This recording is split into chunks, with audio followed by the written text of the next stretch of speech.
shakedown. Order up that beat just like it's takeout.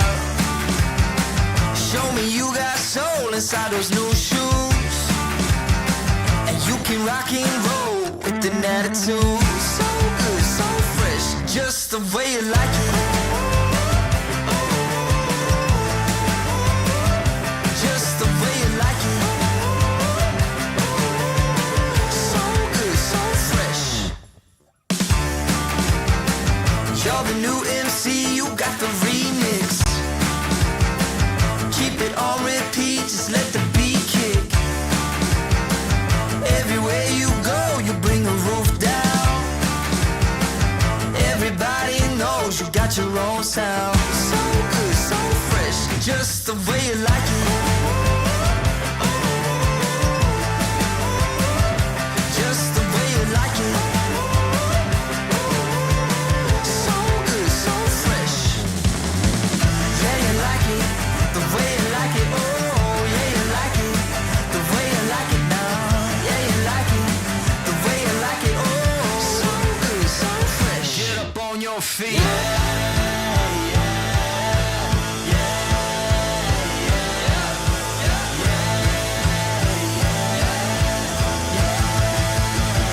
Show me you got soul.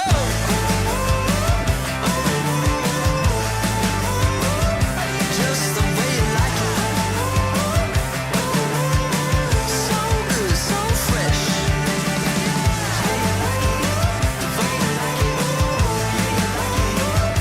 Just the way you like it. The way you like it. So good, so fresh. Get up on your feet, this is a shakedown.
I'll keep going till my speakers can't blow.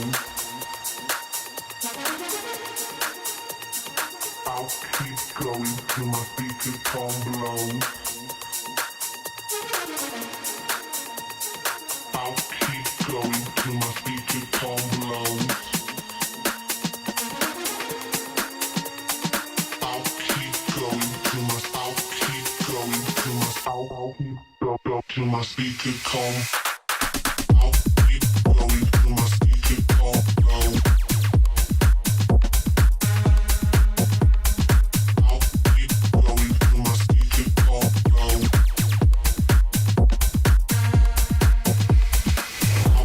I'll keep going till my speakers can't blow. I'll keep going till my speakers can't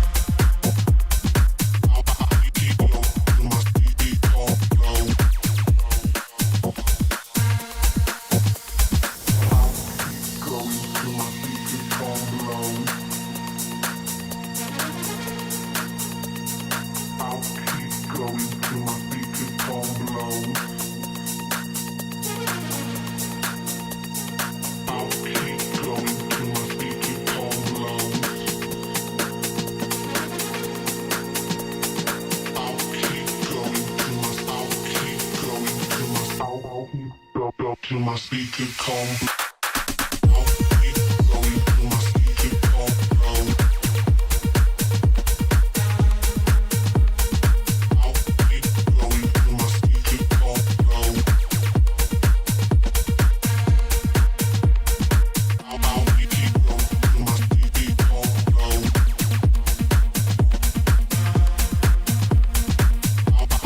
blow.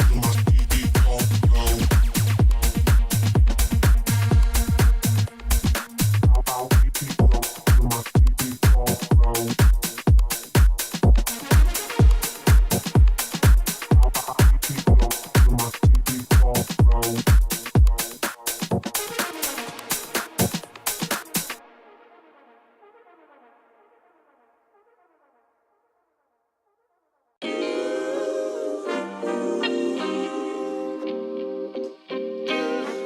Sometimes you gotta pray for a victory. Yeah, I'm overzealous when I'm thinking about the cash flow. I never had no handouts, just came natural.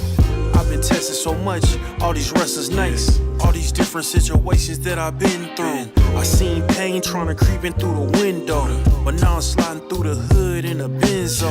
You gotta separate yourself just to elevate. I keep some drink in my cup to see through the hate. Sometimes on the road to glory, you gotta press the brakes. I got a lesson plan for all my past mistakes. I swear I'm proud of all my best and my worst days. Proud of all my feet when I touch the ground. Front of 8 at Beijing, man, ain't know the sound. I know I made mistakes, but my mama proud. Fans scream my lyrics out in the background. They ain't know me then, but I'm hot now. They say life's a gamble, you gotta roll the dice. I risked a lot of different things just to live this life. Life down bad, you gotta pay the price. I've been through hell and back just to live this life. They say life's a gamble, you gotta roll the dice. I risked a lot of different things just to live this life. When you down bad, you gotta pay the price. I've been through hell and back just to live this life. I'm faced with a lot of different choices these days. Do a rock and roll Lex account of Blueface. The whole world know my name off a mixtape. I still got the same brothers since 6th grade. G-Wagon red seats, we on Biscayne. Trips to the Florida Keys, we imported these. Thanking God for the life he afforded me. All this jewelry on my body, acting like the hood. I need a brown skinned chick just like Megan Good. Holding up every promise that I ever made. Music in the background, it's a serenade. Been rapping 10 years, boy, this ain't a phase. I paid dues, paid rent, and I stayed the same. I had teardrops running down my face. I've been through a lot, I had real pain. But thank God, cause we really on the better days. They say life's a gamble, you gotta roll the dice. I risked a lot of different things just to live this life. Life down bad, you gotta pay the price. I've been through hell and back just to live this life. They say life's a gamble, you gotta roll the dice. I risked a lot of different things just to live this life. When you down bad, you gotta pay the price. I've been through hell and back just to live this life. What's a life without sacrifice? Sometimes you gotta thank God and just roll the dice. Pacino. Uh-huh.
The road to the top is a riddle. What will be my destiny? Money and fame are awaiting, but not enough is raining on me. Maybe I should give it all up. How much more can I take? Out here singing to the heavens. When I gonna get my break? I can run this town. Oh. I can run this town. Oh, I can run this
feet, this is a shakedown. Order up that beat just like it's takeout. Show me you got soul inside those new shoes, and you can rock and roll with an attitude. So good, so fresh, just the way you like it. Just the way you like it. So good, so fresh. You're the new MC, you got the remix. Keep it on repeat, just let the beat kick. Everywhere you go, you bring the roof down. Everybody knows you got your own sound. So good, so fresh, just the way you like it. Just the way you like it. So good, so fresh. Yeah, you like it, the way you like it. Oh, yeah, you like it, the way you like it now. Yeah, you like it, the way you like it. Oh, so good, so fresh. Get up on your feet.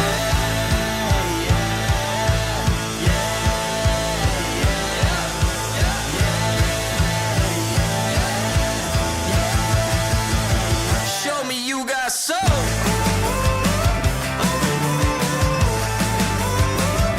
Just the way you like it.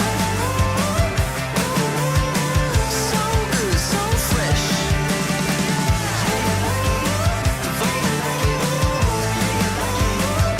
Just the way you like it. The way you like it. So good, so fresh. Get up on your feet, this is a shakedown.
ESL presents ESL Challenger League in partnership with Intel, Acer Predator, DHL, and Qiddiya.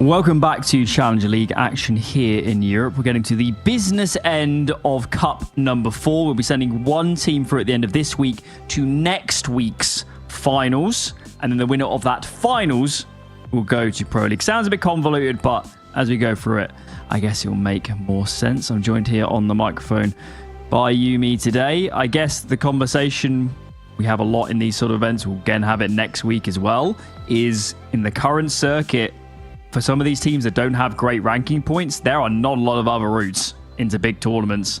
And Pro League is one, albeit tough, it is possible for these teams to make it in, and that would be game-changing for their seasons. Yeah. No, absolutely. And, you know, the because those opportunities are so fleeting, it has become more cutthroat. And sure, it's a bit circular maybe once you get into the invite range for, you know, top 30 onwards. But outside of that, you need to be able to take those opportunities where you can. It's very rare we see teams actually rise through those ranks and get those berths into massive events. And Pro League is often the sort of first event that you'll see those breakthroughs actually happen. We're on lower bracket today for our action. This is a lower bracket semi-final between Monte and Nemiga. So obviously that means they've already lost one game. That's the upper bracket you're looking at on your screen at the moment. It'll be Venom Sinners playing in the upper bracket final on Friday. Winner of that will be in the grand final for Sunday as well. As always, these events, man, they're just crazy. There's so many games going on. There's always upsets. It's actually really rare I've watched a Challenger League and correctly predicted at all who was going to win it. Honestly, I don't think I've ever done it, at least early on in playoffs or early on in these sort of stages. So it normally is a bit of a surprise, but I guess the teams that are scrumming out for the top in Venom and Sinners are some of the stronger sides. And these lower bracket names, they've got some work to do, or that Pro League spot is not going to happen.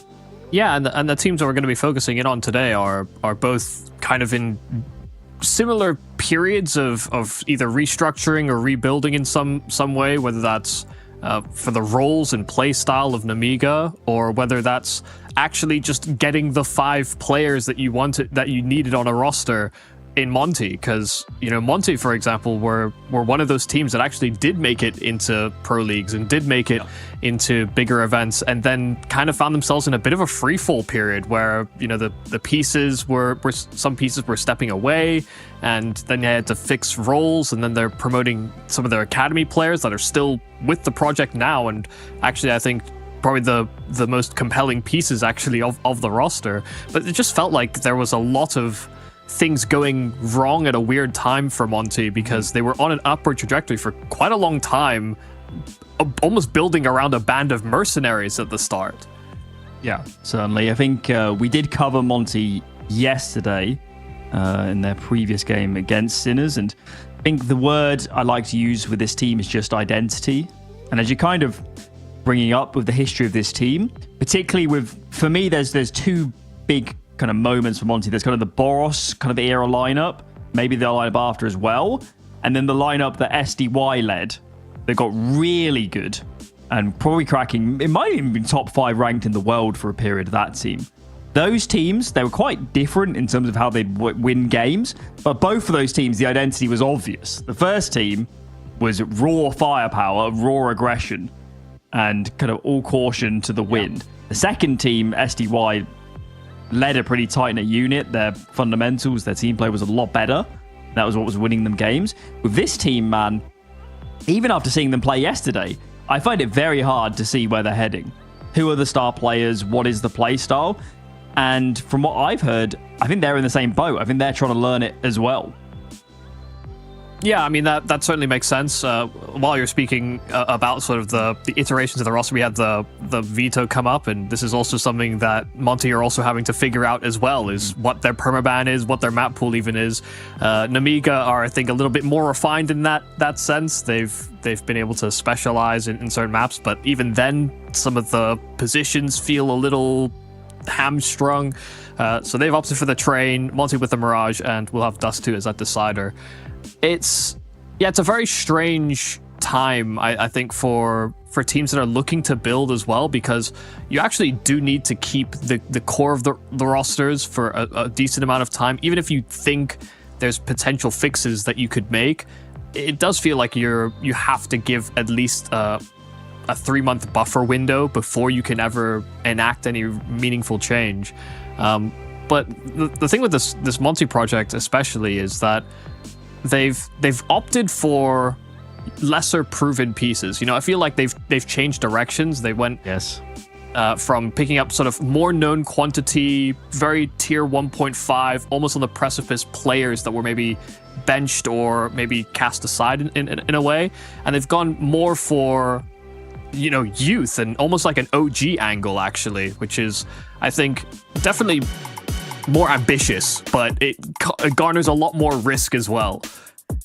It's also really different because we kind of spoke about, for me, the team that comes to mind is like when like Waro and people like that came onto this team. And it's like, albeit they might have had other aspects of the game to work on, but they were so raw skilled that you were going to win some games you have with some of those players.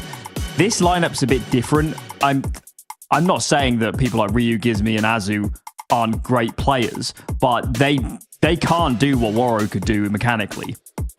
So my assumption would be that this team is trying to build in a direction of better team play, and that's why maybe even you're promoting the academy players, because they function already in some sort of similar system, I guess, to what you'd have in the main team. Sure. So that's got to be the angle for them, right? I mean, their lineup isn't as skilled as some others around them in the rankings, so it's got to be somewhere else, and presumably it's going to be the team play. Yeah, that's actually how I would angle it, is that they may have less capacity to be superstars, but they may actually all just be better teammates. That does seem like the attribute that is sort of prevails in the roster. But we spent a lot of time talking about Nemiga, or about Monte. We've actually kind of neglected Nemiga a little bit. They're also a team that have been sort of rejigging the way they prioritize different pieces. Some of that's Savalio, and the replacement of Jouet, that's now a player that's under a lot of scrutiny in the roster that he finds himself in Spirit. But it has changed the dynamic slightly. We're seeing, I think, more opportunity, I think, even for players like Khan to succeed. I think there's more of a push to activate him in earlier stages of the round instead of him being like a late round priority. We see, I think, a bit more out from Risky Bog, but I think it's really been strange to see the ups and downs of Lear and the sort of impact that he used to have, because he was almost like a litmus test for this team, in that he wasn't always super high fragging, but you'd almost always feel Lear's impact on a map.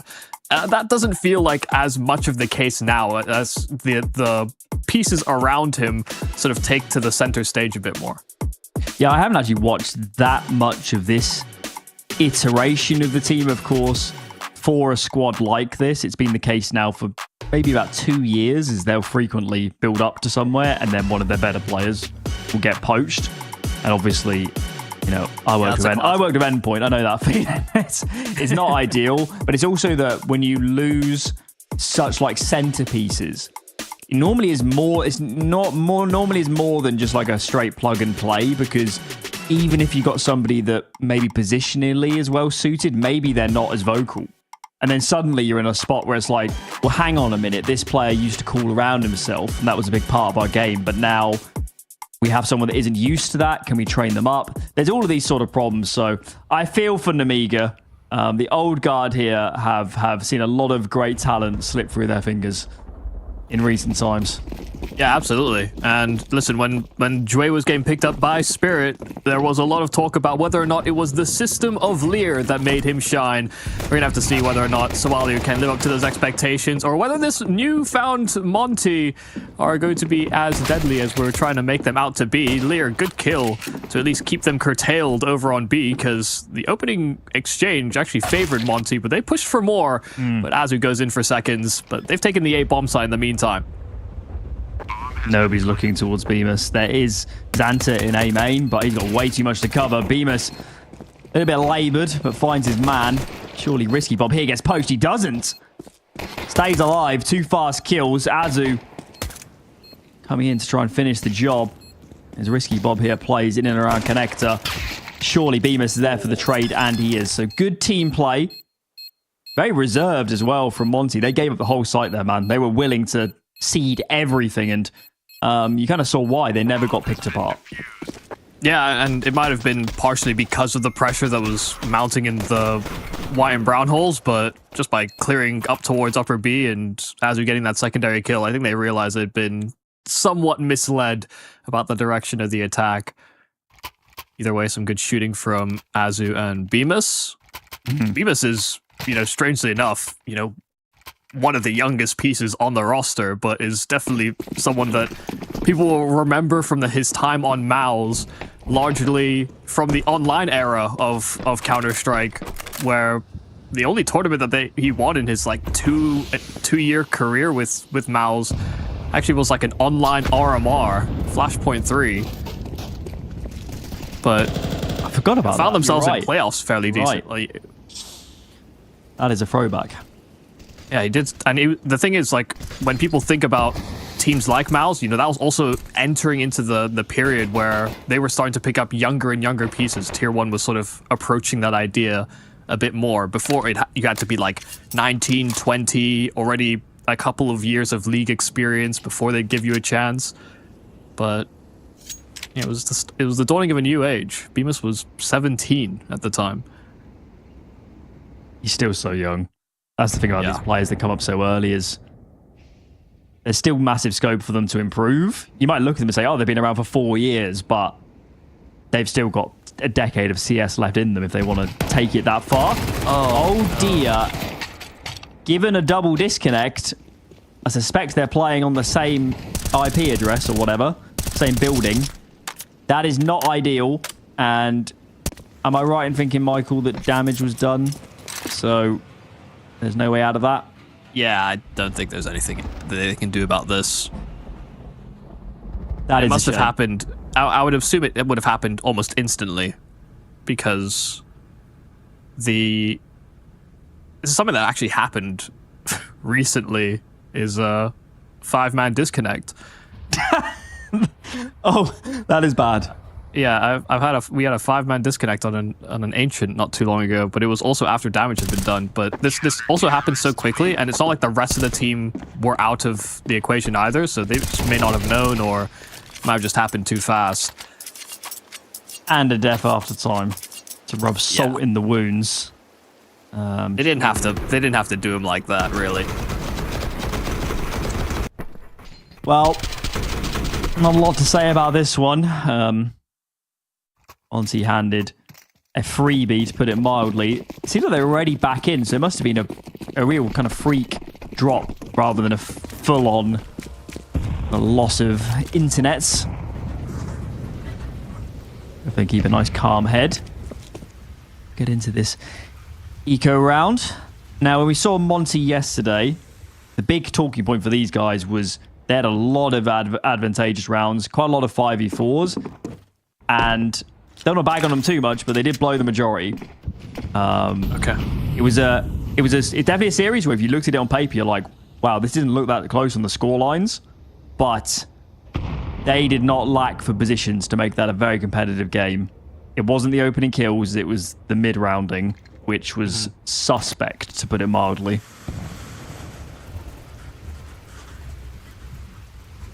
Yeah, unfortunately, I've been keeping an eye, but I've not been always watching. So,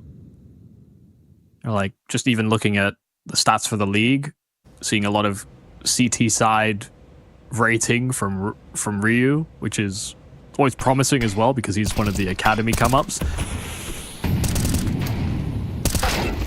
Stayed with the roster with him and his Gizmi's transition into the main roster, but they may have some greater concerns. Ryu's actually the one that finds a kill through smoke. Teammates have died to Deegs at distance. It's Afro that's now looking to close that gap, so those Deegs are a little less threatening, but he runs out of ammo on his fights, so he does get hounded down by the Glock of all things, and Bemis will stabilize. 3 kills in for Bemis against the Pistols, so it'll be a 3-0 start here for Monte. It's got a little sketchy, but I guess 3 Alive is about on par in modern CS for those sort of rounds. And now the guns are out for real. Fingers crossed, touch wood, no disconnects going to get in the way of this round. Afro's on the big green. And let's see where he deploys. Looks like just a pretty standard connector start for him. No, he's actually going a bit wider towards the E-box. Helping out with some nadage before he falls back.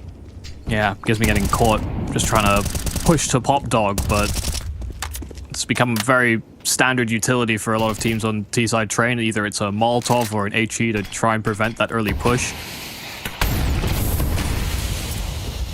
And a second timing volley of util here for Monte to try and show some presence towards main. And while that's happening, Bemis blocks inside of Ivy, so they're going to have a very good idea of where Nemiga are actually postured for early map control. And just with that one smoke, sends them packing away from Ivy, realizing that they can't hit the timing that they were aiming for. This has been a hell of a lot of terrorist utility for basically nothing, let's be honest. They've got main. They could have pop dog, they don't know it yet.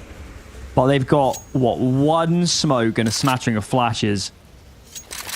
That is not easy on a map like Train. There are a lot of long sight lines, especially if Afro can get into a decent position. You can see on the mini-map that we're going retake B. There's 4 in and around A. These Ryu could be a close rotator. Gizmi be the first called upon, but given the lack of utility, surely there's going to be a lot of opportunities for good fights. Azu at range absolutely assassinates the next 2 players that come out, and this round has been an absolute non-starter for Nemiga. They're getting nothing done. Yeah, it's the Great British Gate in this A-bomb site just between Gizmi and Azu. Finding those first 3 really just stifled any attempts on the site itself. And I think Nemiga got sent a couple of different directions just based on the timing that Monte were deploying their own utility. I think this is a great example of how sometimes simple ideas can actually be very disruptive. They took A main, they blocked to Ivy, and Nemiga had expended some resources just trying to get into those positions to leap at an opportunity, only to find it more awkward than they necessarily bargained for. So it wasn't the craziest plays from Monte, but it was annoying enough that, like you said, by the time Nemiga make their move, they have fewer resources, and they weren't exactly working with a whole lot of map control.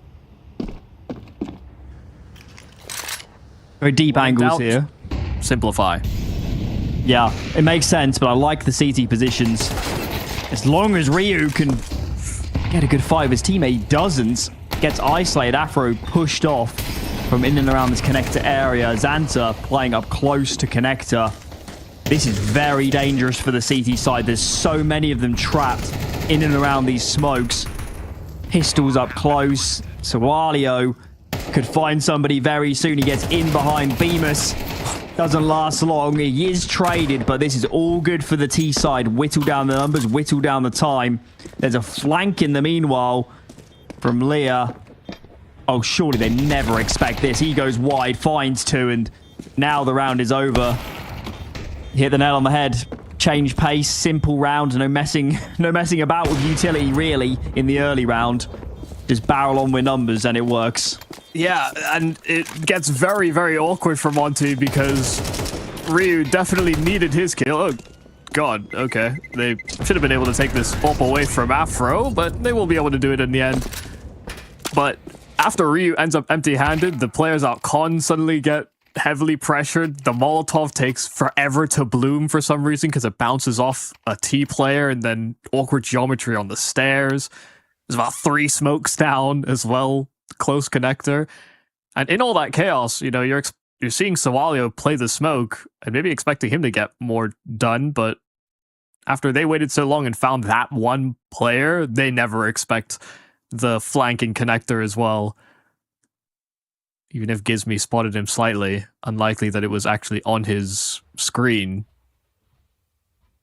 I'm guessing the util just took Afro totally out of the defense because, and I said it, I kind of like the setup. Play long sight lines on your rifle and your AWP, force the pistols to have to gain so much ground.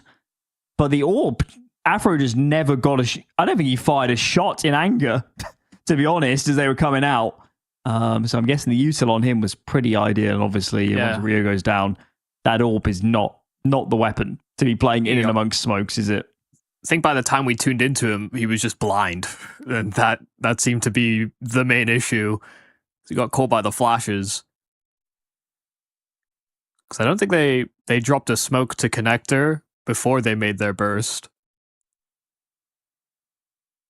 They just ran down lower, and with a few pops of utility, that B bomb site is theirs. I kind of rate it. I mean, assuming they did go flashes first, you could say a lot of more casual viewers might look on and say, oh, that's a mistake. You know, in our matchmaking games, you'd always throw a smoke first. But here in pro-level Counter-Strike, there is something to be said for the element of surprise. And if you go flashes, if you just go on flashes, there is zero warning. It is pop, pop, and then 4 players running at you with Tech 9s. Yeah. Versus that half a second of a smoke traveling over, that in terms of allowing players to adjust is a lifetime. Yeah, it gives them time to pull out an incendiary, a smoke, gives them time to tuck in at a less exposed angle, play anti-flash. Options do open up when you know what's coming, or you can anticipate. I believe we don't need a medic. Get underway. Yeah, for the issues Nemiga may have had earlier on in the game, this is the longest tech pause, and it's on Monte's account this time.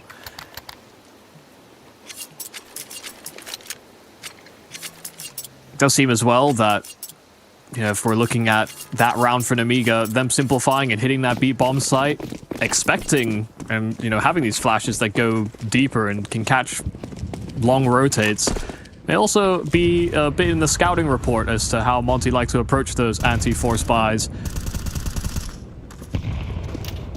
Less ground on the bomb site, more runway for those Ts. Could see these AWPers face off in the near future. Check this out. CT aggression comes good. Right eye angle. And Bemis punishes the rifle swinging, hearing a player running back. That is bad news for Nemiga. Bemis is going to stick around as well. Oh, look at the mini-map. I mean, it's all well and good taking B when there's a lot of info of players towards A, but it's for naught given where the bomb is at the moment. That minute will drain down hella quickly before that bomb hits a bomb site. Okay, Lear's found his 2 kills, but that question still does arise about who goes back and picks up that bomb, because Risky is currently searching, Lear is still fighting for his life, and by the time he's sussed out... A, but no bomb. Yeah, Risky has the site, no package, and no friends anymore. He'll go back and pick up that bomb, but by the time he moves back into this A bomb site, things could get weird very quickly. The util will give a little bit of a warning to Monte that, oh well, the site they vacated is where Risky now occupies. Ooh, Spam's not far off the mark there from Gizmi, but no real sudden moves. They're still playing fairly separate, and now that they've got a tab of information, Bemis sliding out. And what?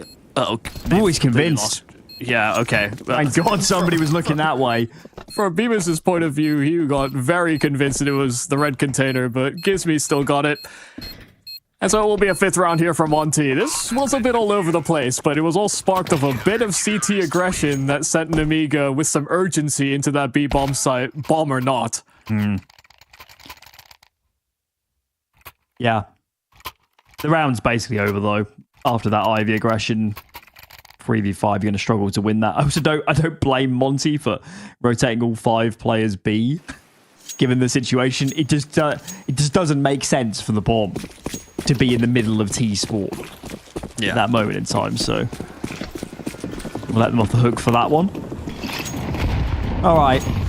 Come on, Nemiga. You picked in to train. Been shut down in quite a lot of these rounds. The one round you did win was on the Tech 9s and the armor when you upped the pace dramatically towards B.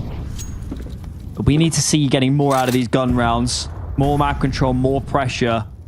Make these CTs feel uncomfortable because you've really struggled to do that so far.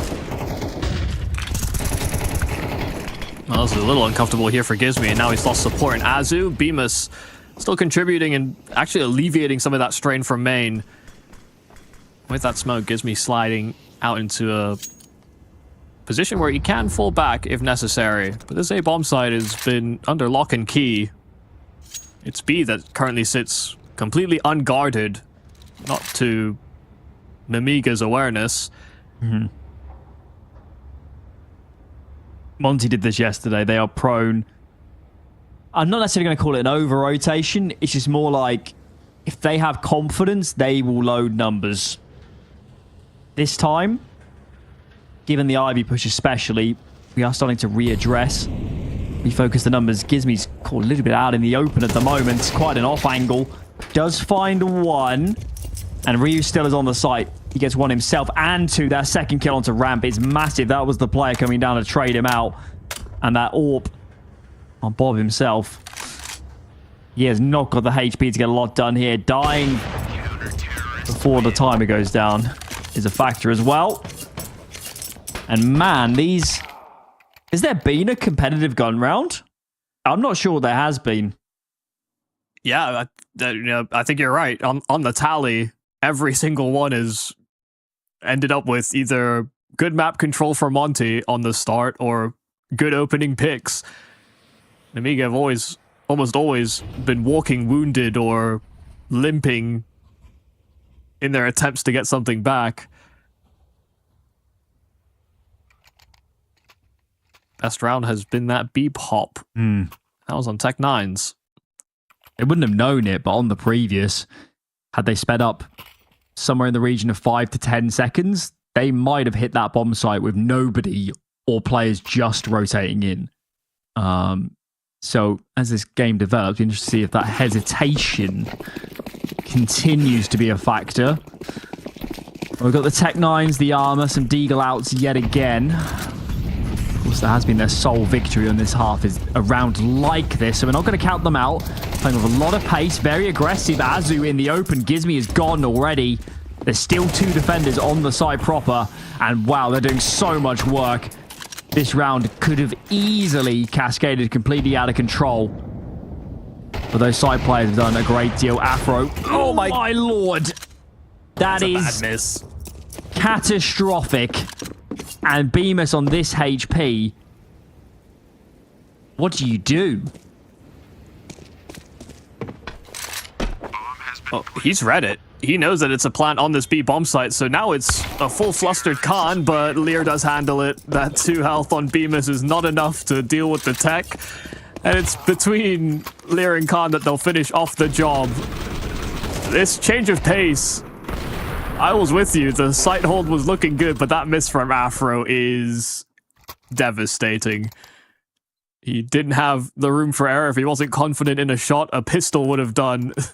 Khan was not looking at him. It's kind of like 2 moments to that round for Monte. There's the initial kind of explosion outside of main where Gizmi and Azu got caught out. So I'm not quite sure what happened. Maybe it was just the timing. And then obviously the Afro miss kind of puts the nail in the bed, but they'll be bitterly disappointed. We saw a lot of this yesterday. Those sort of rounds falling by the wayside. And it's giving Nemiga a route into this game, a game where they're yet to win a gun round. They've got an opportunity here. Look at the money for the CT side. There are 4, maybe 5 rounds in this half, potentially, for Nemiga, if they can just convert this. Oh, The spam was right on the money. Gizmi's on 1 HP. Afro's found a pick first.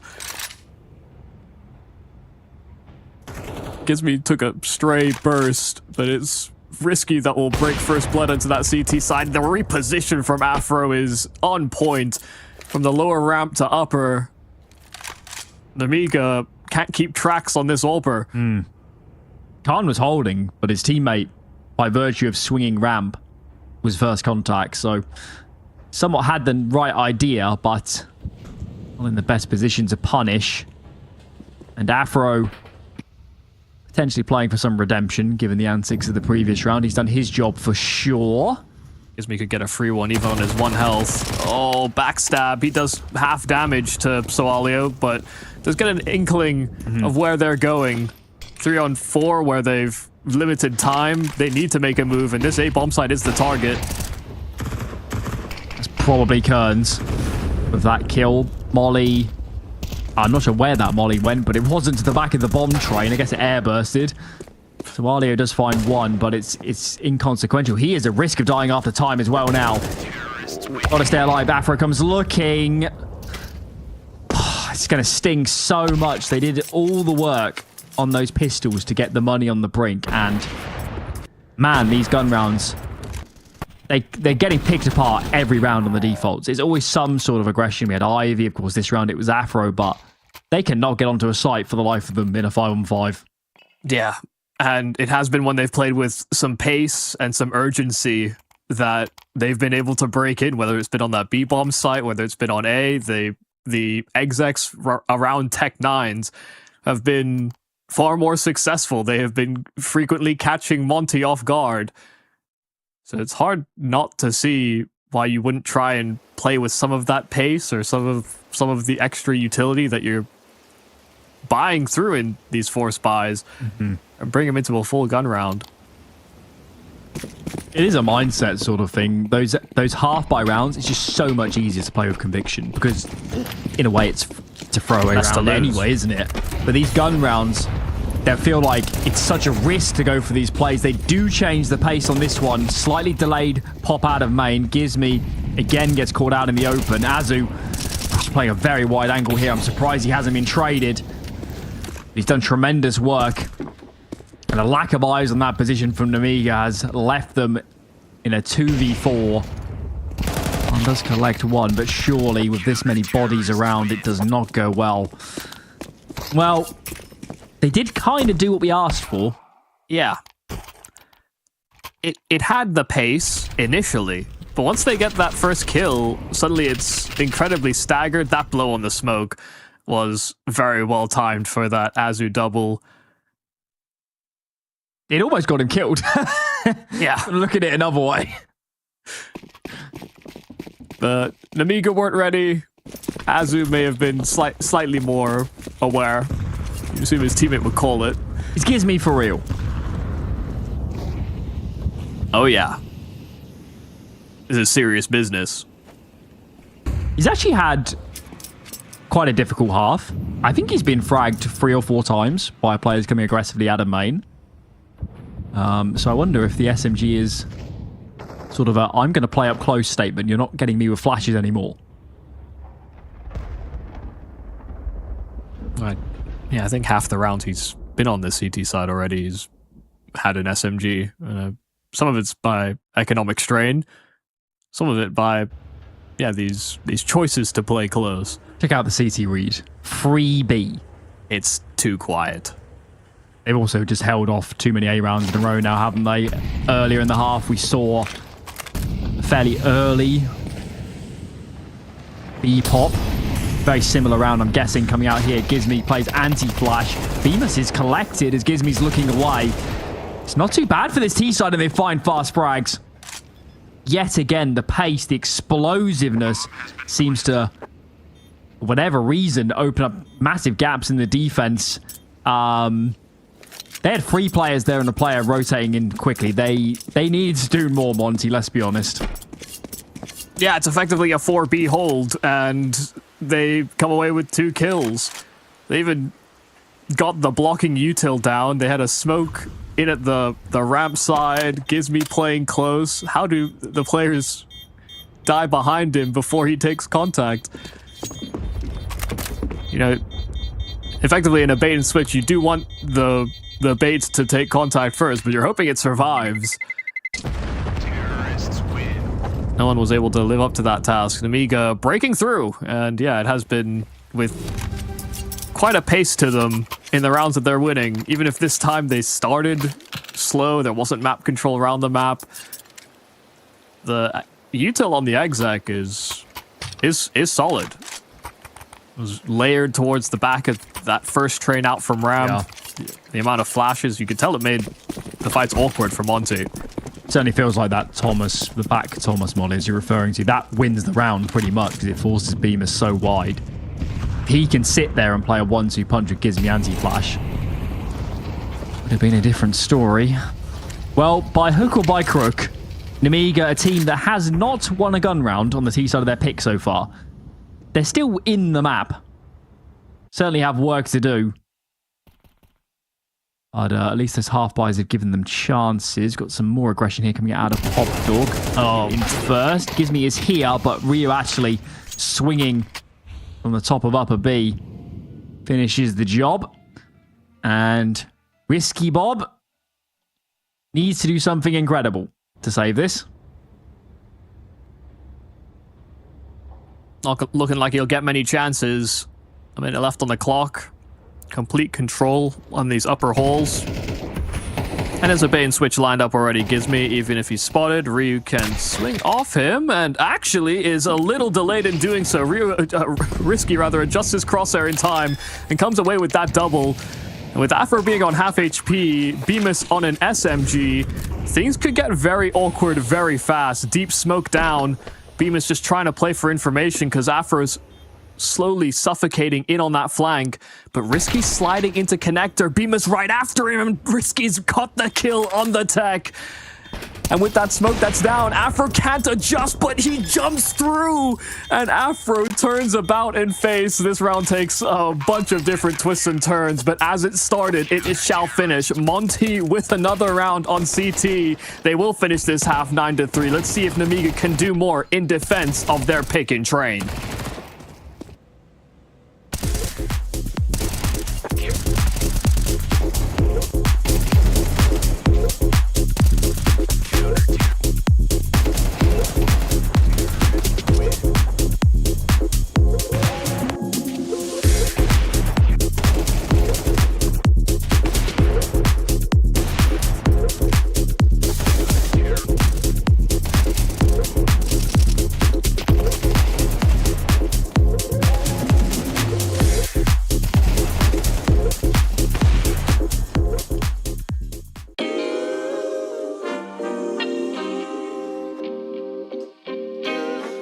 Sometimes you gotta pray for a victory.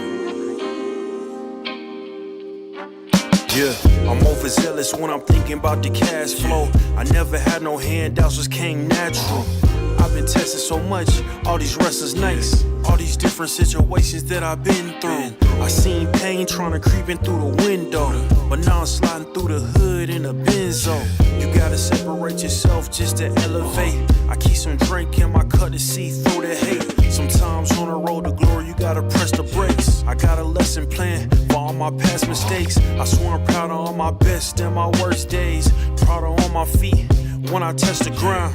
Front of 8 at Beijing, man, they know the sound. I know I made mistakes, but my mama proud. Fans scream my lyrics out in the background. They ain't know me then, but I'm hot now.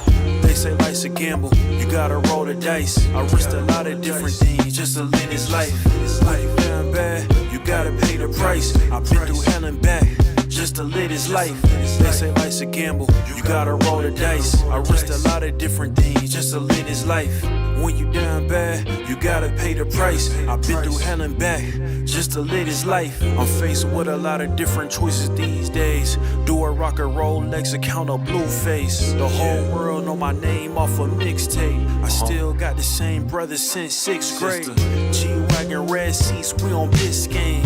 Trips to the Florida Keys, we imported these. Thanking God for the life he afforded me. All this jewelry on my body, I could like the hood. I need a brown skinned chick just like Megan Good.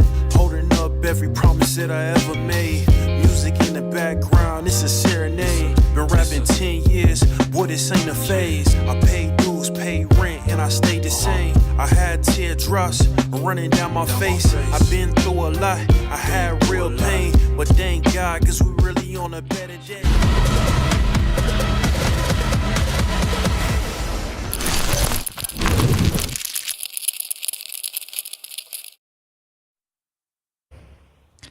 Close but no cigar with that clutch attempt at the end of the first half. May have given the Monte fans a bit of a fright.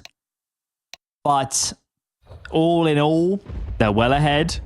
They're actually yet to lose a gun round in this map so far, which, take from that what you will. At least their gun rounds have been convincing. And individually, Afro, Bemis in particular, these guys have shown up to play today. Yeah, anytime they tried to go to that A-bomb site, it felt like there was a great difficulty, and it was largely due to those two. We'll see if they're going to be tasked with that same amount of impact on this T side. Bemis taking first fights in towards main. Afro tried to support him, but on this P250, Bemis, it's a whole lot of missing, and those dualies are not going to be as forgiving. They run Bemis down. They do get access to this B-bomb site, but that's the kill they needed. Xanter was the one that was keeping tabs, and they've got progress and that plant now down. Close access to Con as well. Gizmi can siphon, rotates completely, and with Lear on low HP, it's all about that flank.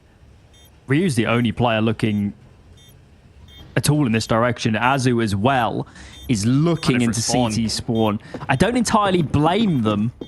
It's a nice idea, but it has left Ryu a bit of a sticky position.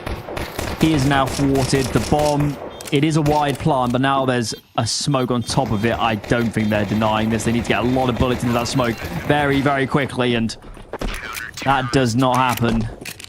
Unfortunately, didn't really get into a good spot on that retake. I was watching Xanter, and I was thinking, this man needs to play retake, and then he runs straight onto the site. Not ideal. Yeah, well, as we can see, he clearly did not have the I guess bird's eye view on how he was. No, he thought he was going to be an absolute hero. Yeah, he's had a bit of a rough game as well, so maybe trying to overcompensate. But his teammates got it done. Pistol round for Nemiga. We are still keeping a keen eye on whether or not they win gun rounds. Of course, not a bad place to start, but those weapon investments have to go towards something. This map is certainly not over. Based on what I've seen the last few days from Monte, they do run hot and cold. You certainly could pose the question in that first half of, should they not win out so many times of their aggression? What does that half look like? Could have been quite different. Yeah. So to get into this T side, let's see. Let's see if there's more of a B plan when A doesn't work. I mean, I wasn't entirely with you on they get into winning positions and they maybe mess them up. I needed convincing, and then that last round of the half happened, and I was on board. You're on the train now. Yeah. They just To get late. how to describe it? It's just like they get over eager. Yeah. Like they're in a good position and then everything just completely goes out of control. That's when you almost need to be your most disciplined. Is when you're in 5v4s, 5v3s. Well, they're going for the A hit this time, but check out the flank from Popdog. 2 players coming in from there. Have found kills on the side, but when do these Popdog players get engaged? It's not going to matter if all the teammates are dead, I guess. And Afro on an absolute tear on this scout. Leah springs his trap and does find 2. Sawalio, though, is very low. And Leah just keeps on going. 3 to his name. Azu up next. Does not complete the quad piece. And Sawalio, he is watched for. Azu saves the round and puts Monte in touching distance now. Yeah, I mean, good awareness there from Azu. I couldn't believe Afro was the one watching the Popdog smoke with a scout of all things, and he still came away with kills. Came away with 2 of them from E-Box before Lear finally made the round a whole lot more interesting. You know, and for the game that Bemis has had a steady hand on defense of that A bomb site especially. He had a very furious wiggle away from his target. The Khan can do the same thing that Afro can. On his scout, he breaks through on an opener. And we've seen Nemiga empowered on these rounds. Certainly have. I guess the difference is they can't set the pace. Being CT side. That said, second kill collected. Frankly, this round is pretty much the only way Nemiga gets back into this map. Yeah, that almost got weird as well. I thought Xanter was about to escape or somehow come away with the kill. They've at least wrangled back one of those weapons. This could have spiraled into something worse. Azu, oh god, awkward fight with the 5-7. Risky closing the gap, and he'll combine for another. Why even buy rifles? Why not just take them off your opponents? Throw them into the void. Nemiga are on for 5 out of their 5 rounds being on suboptimal weaponry. That's absolutely mad. I can't believe that. And they have so many survive and pick up those rifles that they've just ripped out of their opponent's carcasses. Pistols are keeping them in this map. And they've only won 1 pistol round. That's the mad thing. They won 1 pistol and they actually got reset. Yet they're still somehow on 5 rounds.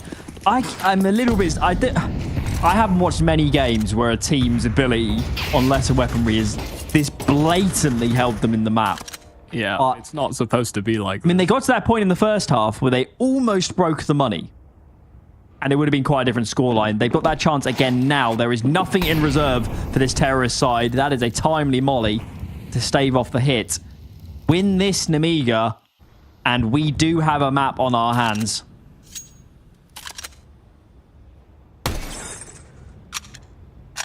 Might also be the first time an anti-force spy is properly put away.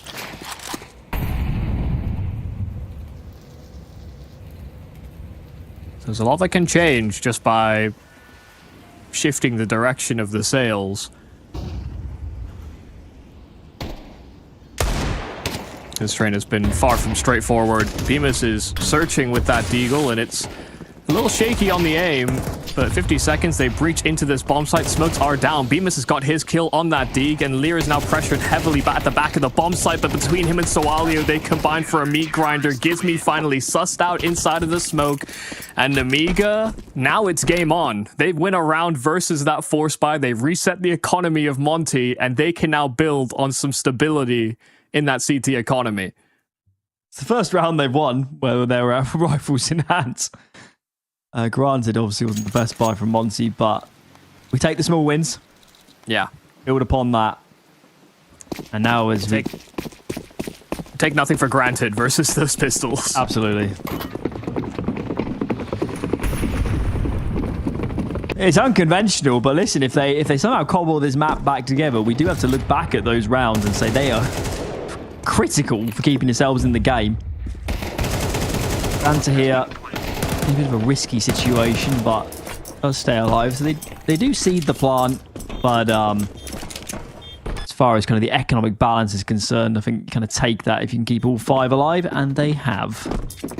Yeah, it looked like Santa was caught in his decisions about, I can stop the plant right now, but I'll probably die, or I can just focus on keeping myself alive and keeping our economy healthy, and he opted for option 2. Which you can hardly blame him for. He was getting shot at by, what, 3 Glocks simultaneously? So had to prioritize keeping himself afloat. Or rather, 2 Glocks and 1 coming in from behind. He ends up with a 4K. Doesn't necessarily defend that bomb site, but you make sure that things don't get out of hand.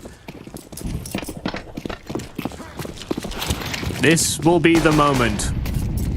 The Monte continued their spree of rounds on rifle versus rifle.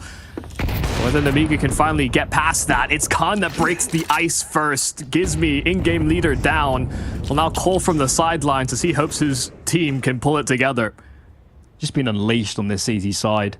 Obviously going to present easier options as an AWPer, but he's doing his job. Ryu responds. A-bomb site. Under pressure. All 4 players here for the T side, and the CTs for now are playing deeper positions. But whilst they've given ground, they're getting ready to fight. Got a boost in connector. One player in Risky Bob there is in an advanced position as well. These smokes are not going to last forever either. And now given that contact, they might less consider Risky Bob having already pushed forward. Man, they've really stalled out here. I feel like they might have lost the moment because now a bomb plant is a bit of a nightmare. They have no smokes, no Molotovs or anything. They have to try and guard this planter with their lives, and they will do so. Afro strikes first. Sawalio trying to slide out just to get an angle onto the back of that bomb train. Now Risky is making his move out from hell. Bemis still being a nuisance on the side itself, and with Khan striking back, he's all that's left now. The rest of the squad have been picked apart around him.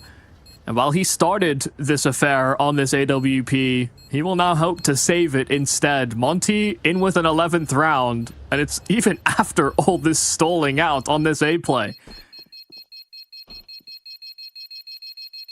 Give him credit, it worked. The one thing I guess Monte did really well there is they did know who was covering what. Still could have fallen apart, absolutely.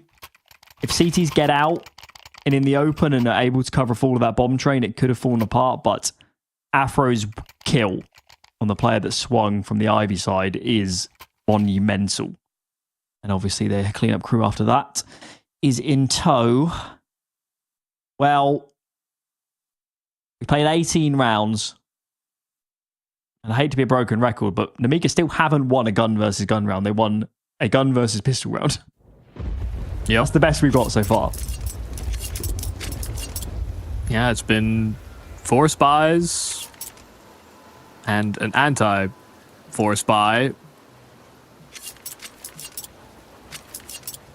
And then Glocks. That's all of their round types.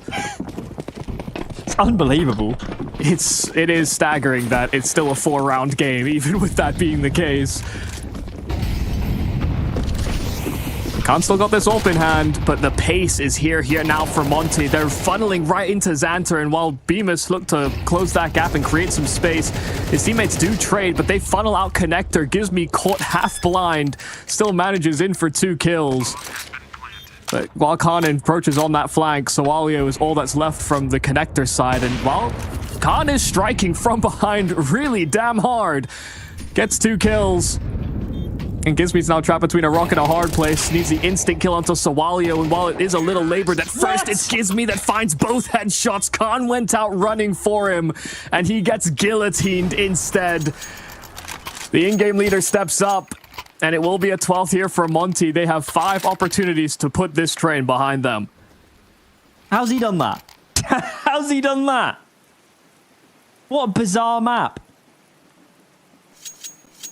Nemiga, for the life of them, can't convert these rounds.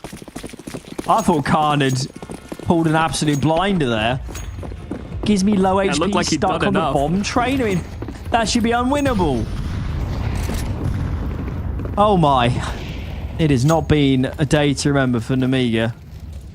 At least this round is starting better. Khan seems to be just inflicting rage. So much aggression out of the CT side. They are playing angry, I think, at the moment. Hey, it's when they've done that they've found their most success, and this might be the actual first gun versus gun round that they come away with. I've never said that before in round 20.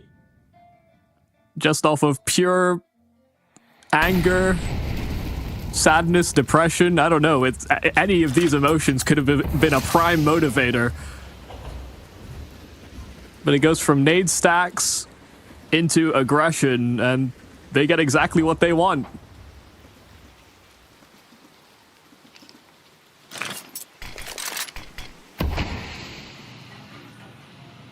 It's definitely a burden of responsibility for Nemiga in this game, given that they picked this train. You can't, yeah. There's been certain struggles. You can't pick a map and win 0 gun rounds. Especially when the force buy executes looked so damn good. They would have won those rounds doing exactly the same with rifles. That's the crazy part. What a bizarre map this has been, and as much as Nemiga they keep feeling like they're on the brink of making this a map, they have no wiggle room now. And clearly, given the way this map has gone, it's just hard to believe they're going to get through 4 more rounds without there being, you know, a pretty big opening as far as Monte is concerned.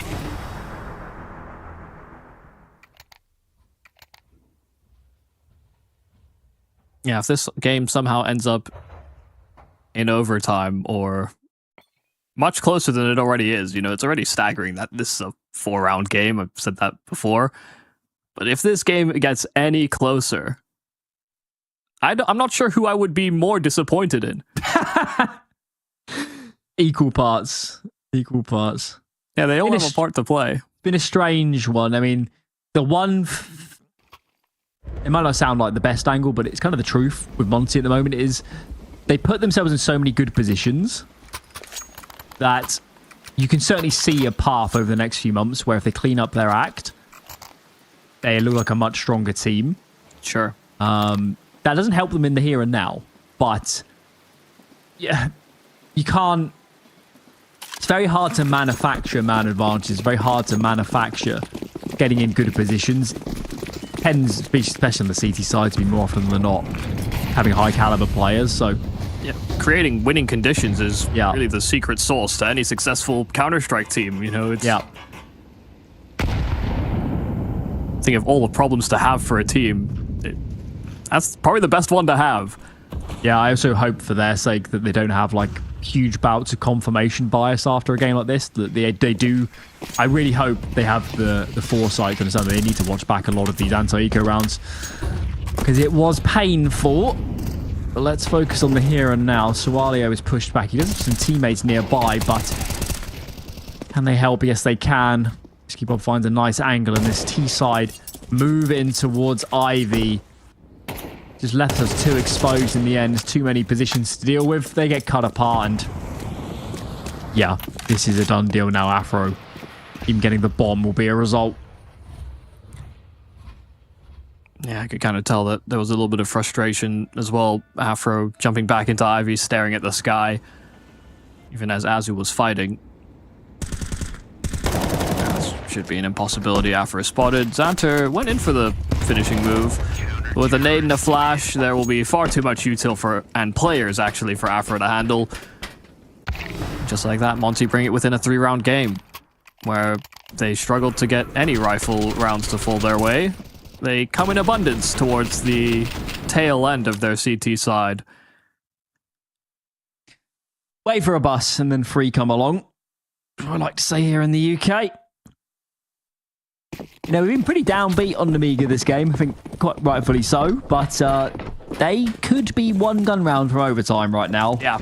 Depending how the plants shake out. Certainly pretty much, if not a full eco here.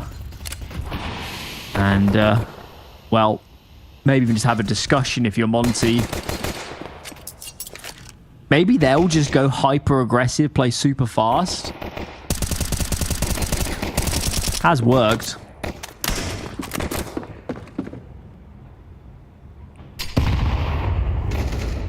That's why I was asking that question of who do you even blame if we get into an overtime, because listen, Nemiga have had their problems, but if they persevere and they suddenly get their act together, then, you know, for all those winning positions, for all those force buys you lost, Monte will have seen this map slip between their fingers.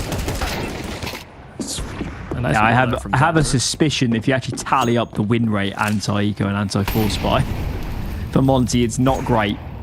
It's well sub 50%. It might be nearer 20 or something during this map so far. So yeah, certainly ask questions of both teams. The one thing that has been reversed is on these rifles, we are starting to get more comfortable. As Nemiga, Khan has played, as well as Risky Bob. They both played excellent CT sides. Guess Leah's in that pack as well. This is a match. We also didn't see Monte pause a lot yesterday. Sure.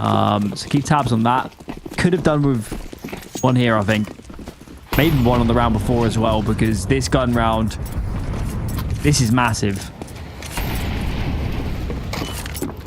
Yeah, where do you find the gap? How do you find that weakness? How do you make sure you don't get picked as well by that Khan AWP that has come alive in this CT side?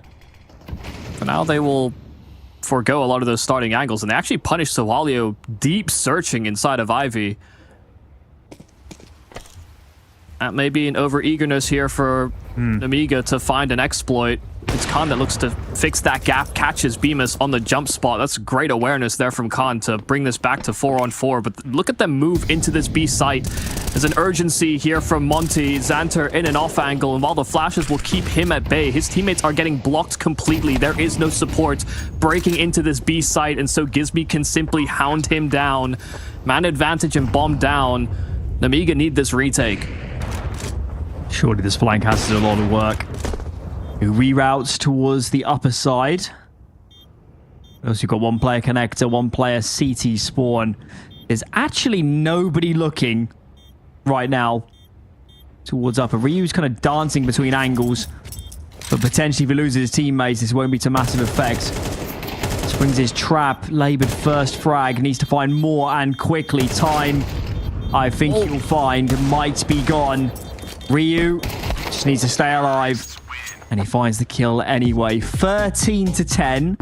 A little bit laboured, I think it's fair to say, on the T side, but a win's a win. They've taken their opponent's pick.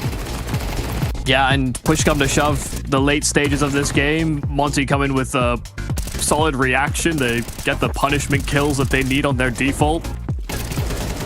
And yeah, really Nemiga, I think, constantly looking a little worse than Monte throughout this game, only to get that small spark of resurgence, this sort of second wind that kept them active in these gun rounds.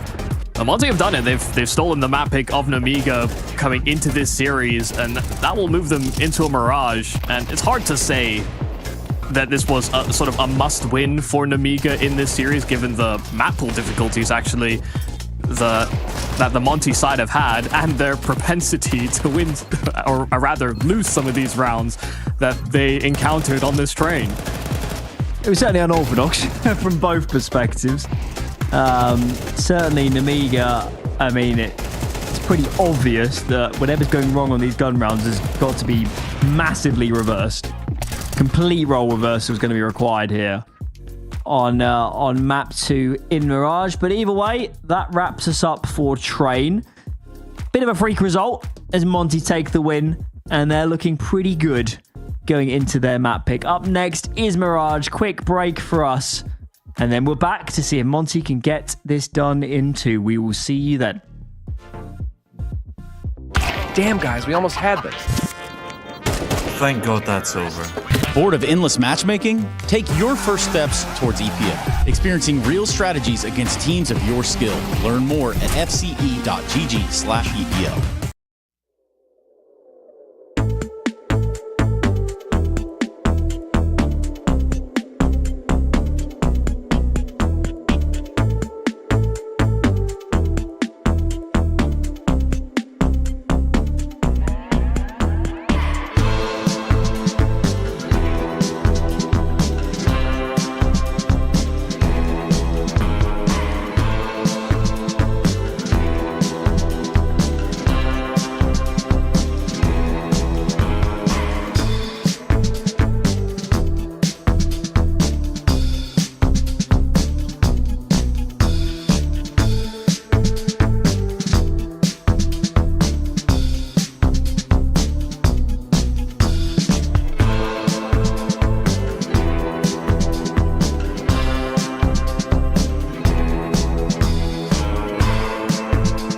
I'll keep going till my feet become blown. I'll keep going till my feet become blown. I'll keep going till my feet become blown. I'll keep going till my till my speaker calm. I'll keep going till my speaker calm low. I'll keep going till my speaker calm low. I'll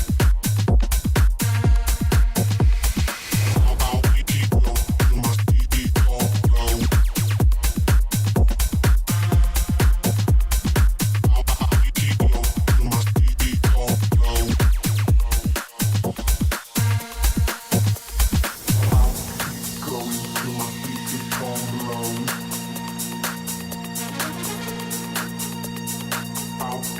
going till my speaker calm low.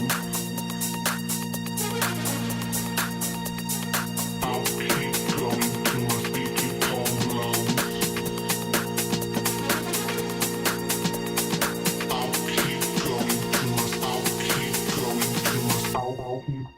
Till my speaker calm. I'll keep going till my speaker calm low. I'll keep going till my speaker calm low. I'll keep going till my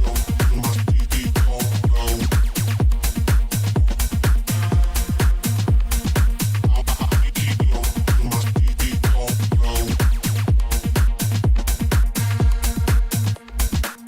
I'll keep going till my speaker calm low.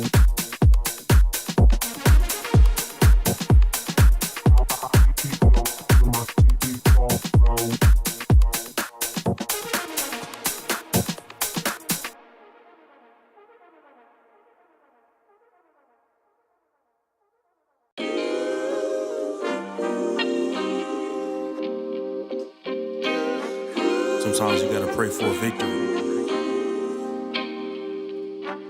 Yeah, I'm overzealous when I'm thinking about the cash flow. I never had no handouts, just came natural. I've been tested so much, all these wrestlers nice. All these different situations that I've been through. I seen pain trying to creep in through the window, but now I'm sliding through the hood in a benzo. You gotta separate yourself just to elevate. I keep some drink in my cup to see through the hate. Sometimes on the road to glory, you gotta press the brakes. I got a lesson plan for all my past mistakes. I swear I'm proud of all my best and my worst days. Proud of all my feet when I touch the ground. Front of 8 at Beijing, man, they know the sound. I know I made mistakes, but my mama proud. Fans scream my lyrics out in the background. They ain't know me then, but I'm hot now. They say life's a gamble, you gotta roll the dice. I risked a lot of different things just to live this life.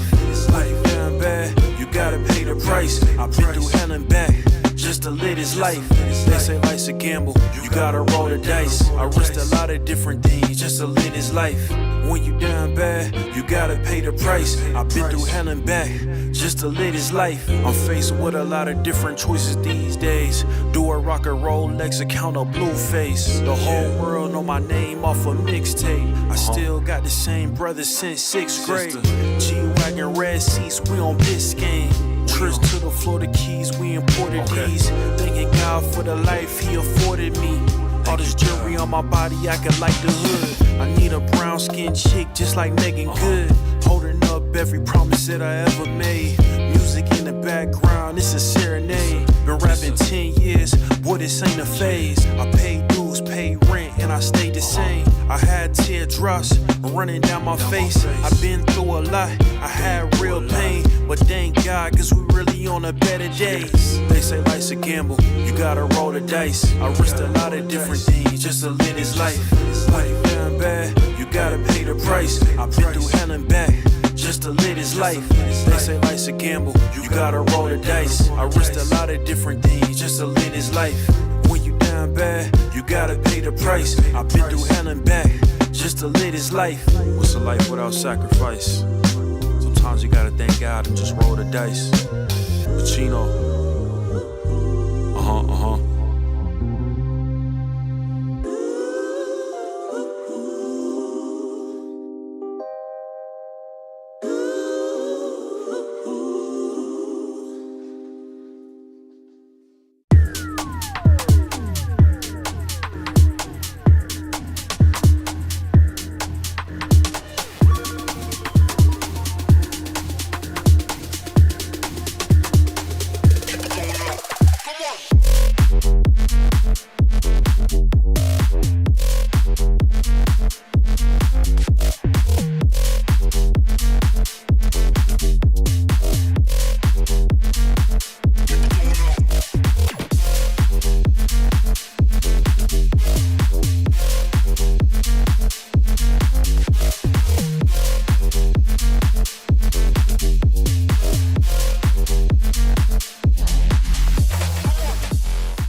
Map 2, it's time for Mirage. It was a topsy-turvy map 1. We'll have a keen eye on Nemiga to see if their gun round woes are fixed. But we spoke about it a little bit on map 1. For Monte, it's a little bit difficult to watch that first map and say it was all rosy, because against a lot of teams, losing that many anti-force rounds would cost you the map.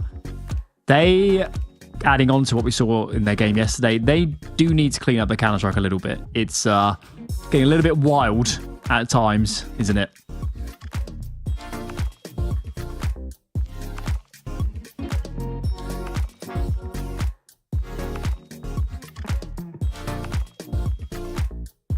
Oh, sorry. Apologies. I was responding. But this will also be a good time to use this as sort of a reference game, actually, for people that don't understand HLTV's eco-adjusted stat. Because universally, almost every game you watch, there will be one or two players that occasionally don't show up well on eco-adjusted. You know, their numbers will go up or down. And on the team, that will happen to basically everybody. You know, there'll be +2 here, -2 here, +1 here.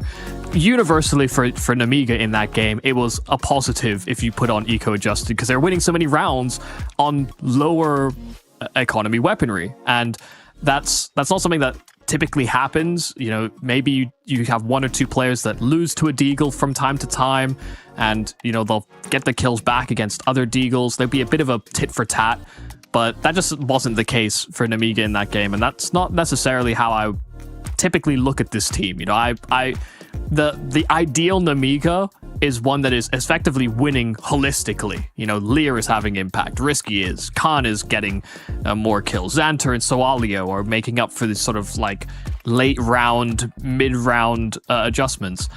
That's the Nemiga that's supposed to show up, and it just wasn't on that train. So yeah, I think there is hope that they can fix their woes moving into this Mirage, because I do think it's still a relatively open map. You know, this is not something that Monte have necessarily down pat and in the locker.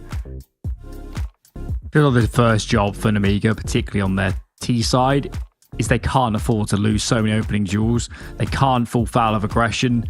There, of course, are plenty of opportunities for these sort of things on a map like Mirage, so that will be nice, but there were still some positives. I do think if you look at just their CT side in isolation, I think individually Nemiga looked pretty good.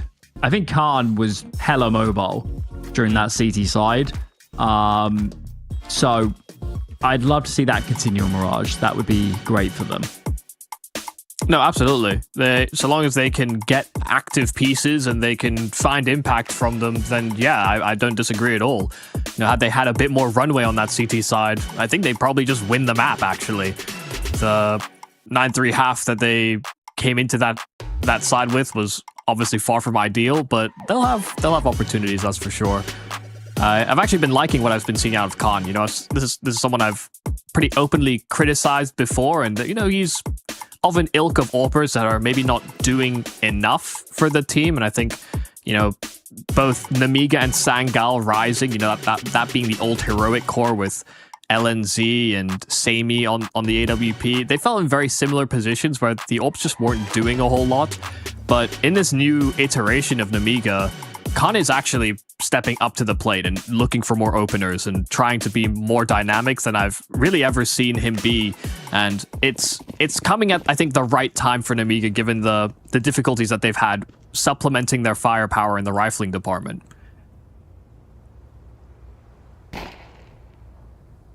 Nemiga would love a good start. So let's see what they have for us on this pistol. Early standard CT setup. And they're quite intent on fighting for mid.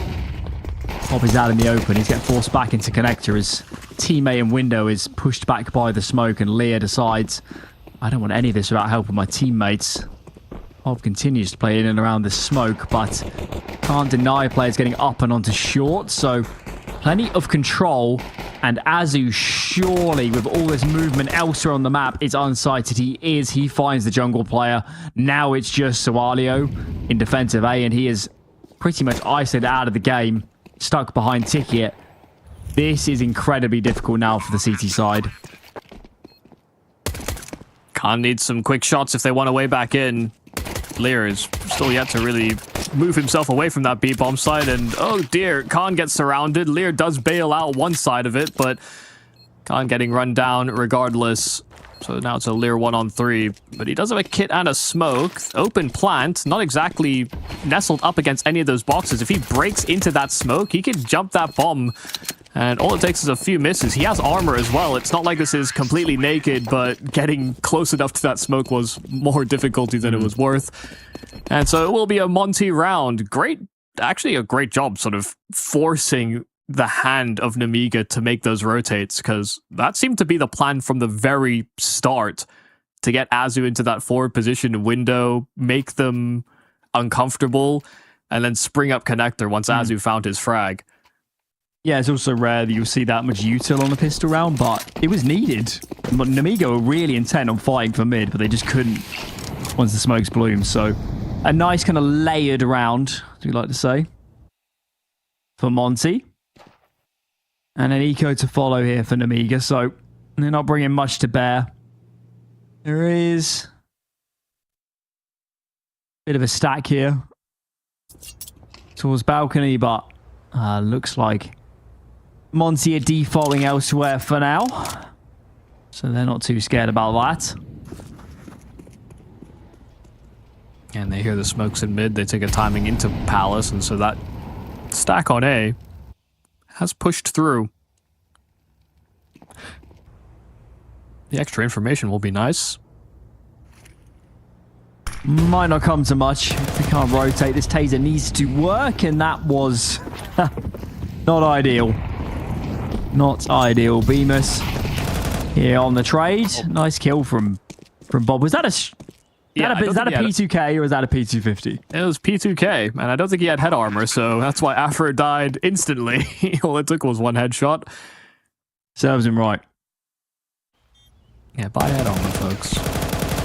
Especially when you're up against these USPs.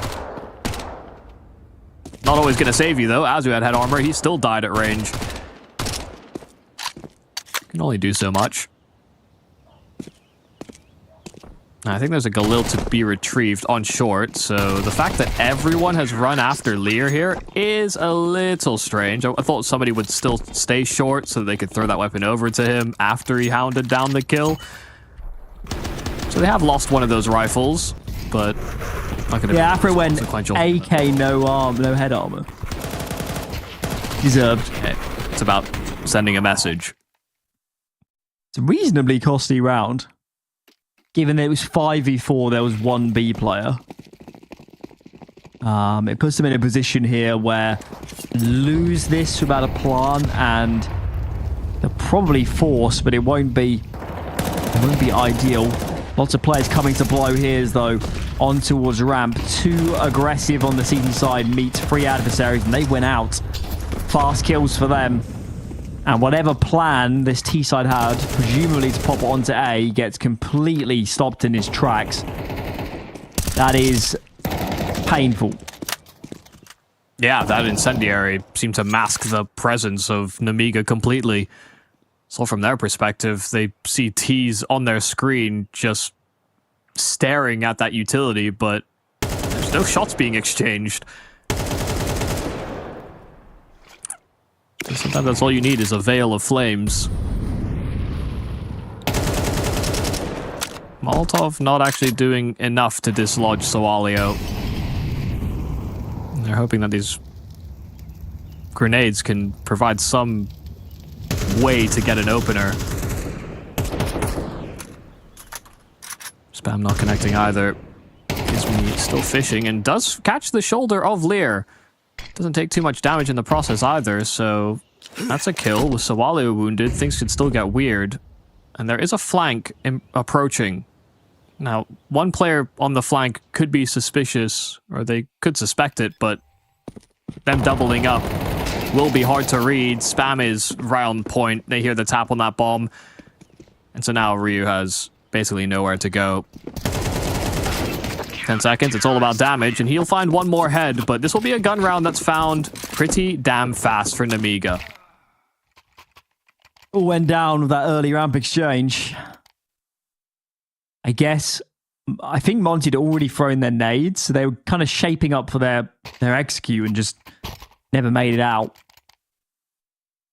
Quick tech pause. I think everybody's on the server, so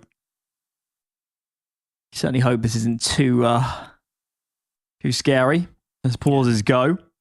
About 50 things that seem to go wrong in online games, right? So we did have the double DC earlier from Nemiga. Yeah. No more of those, please. Whether it's power issues. I know I've spoken about tech issues before. I've had or seen one before where I think it was Big. Searson had a bird in his room. sent a picture in the admin chat of the bird on the back of his PC. There's many things. Big bird or like a... It was like a... like one of those small black birds with an orange beak. Yeah. I think. Kind of like robin sort of size. Yeah. So not massive, but disruptive. Yeah, enough to put you off. Enough to put you off your Counter-Strike. I mean, if you're an AWPer, though, you should be used to pigeon shooting.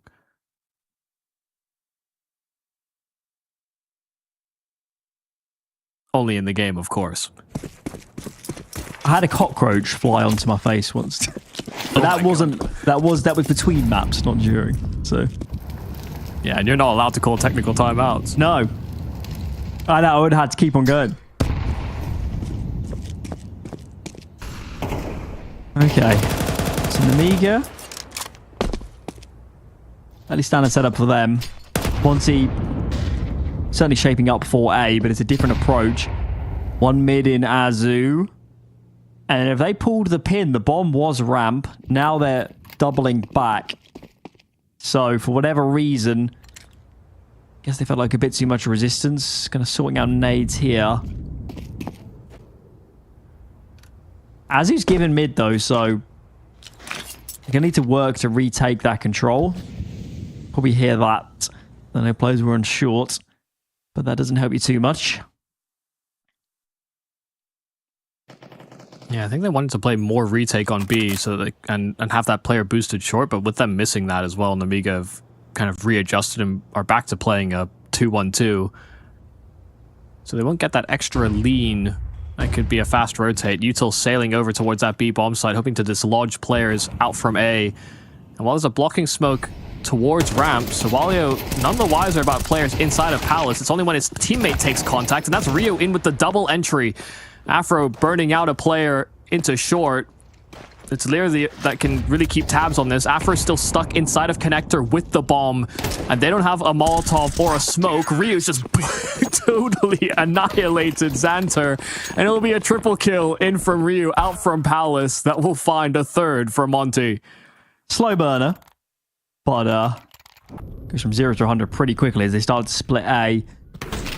Feels to me like Nemiga, obviously falling off the boost doesn't help, but still, they were just so committed to their 2-1-2, and they had no information, did they? Absolutely zero.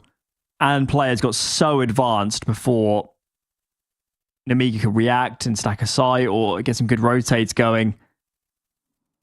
There's a reason we don't see teams playing uber passive these days on Mirage on the defense. Rounds like those. Yeah. And their money is in the bin. And the AWP is not on Khan. It's a glass cannon as well. That is certainly a choice. Especially given risky Bob's spawn. It's not like he has the best spawn for window, and that's why they're opting for that. I think he has a... You'd think that's why you'd spawn. buy it, right? You'd either be fast palace or jumping short or something, but I think you're right. You can't do any of those. He has the worst spawn he could for B, but he'll be left in solitary defense of it with that AWP. And they're looking to pace up here on the side of Monte.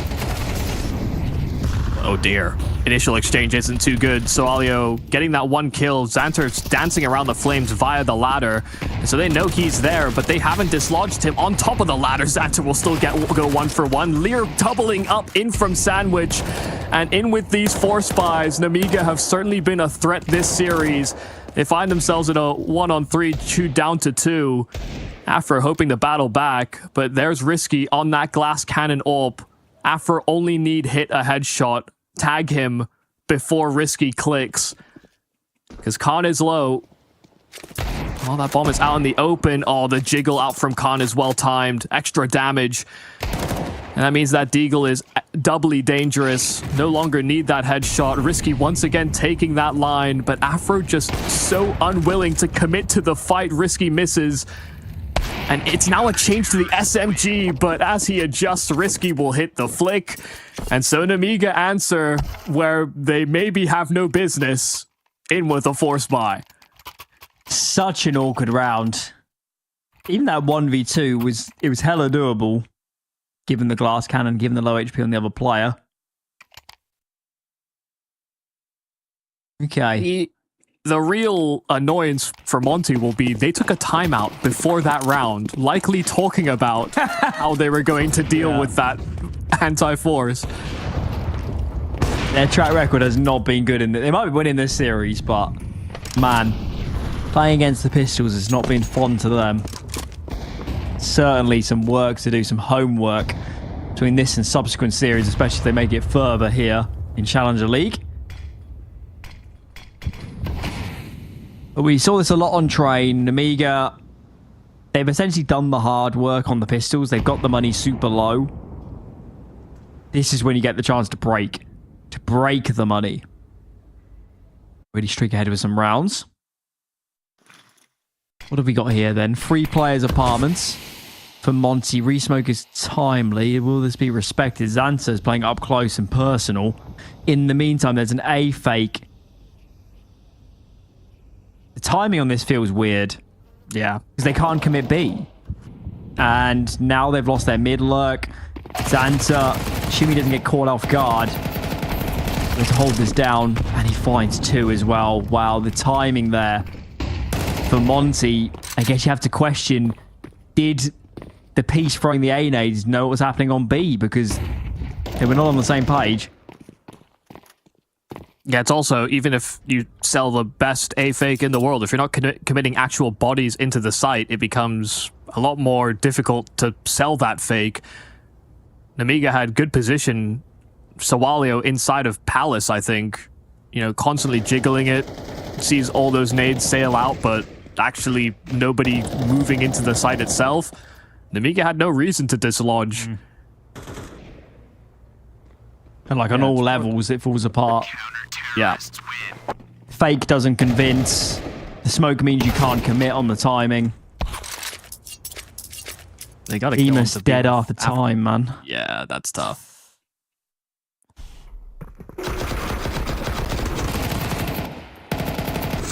Not ideal. There's certainly some added strife here for Monte. Nemiga now back in with a 3rd round, so they've tied up this game and have ample opportunity to take the lead. Afro the only one with a weapon that he saved over from the round gone by.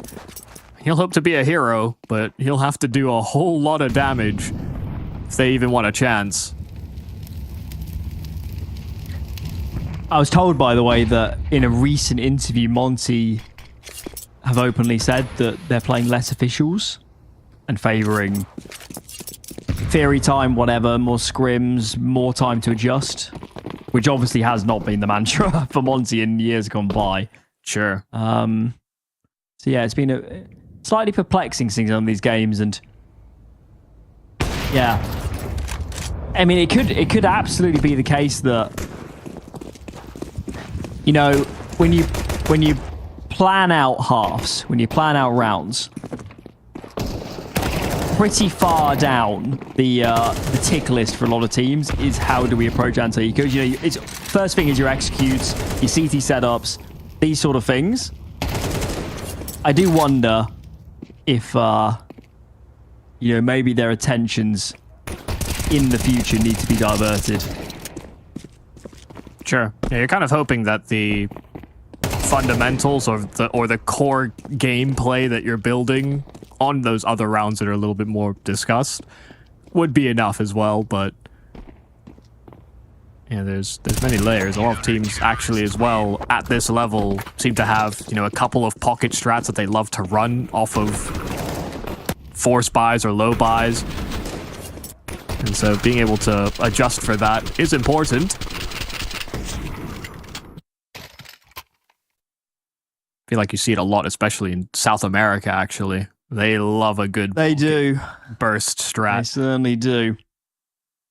I bet Nemiga here has like two XX per bomb site that they can run on pistols. Particularly that, I mean, that one on train where they smoke back molly back Thomas and explode. I bet with enough research, you know that was a favoured option.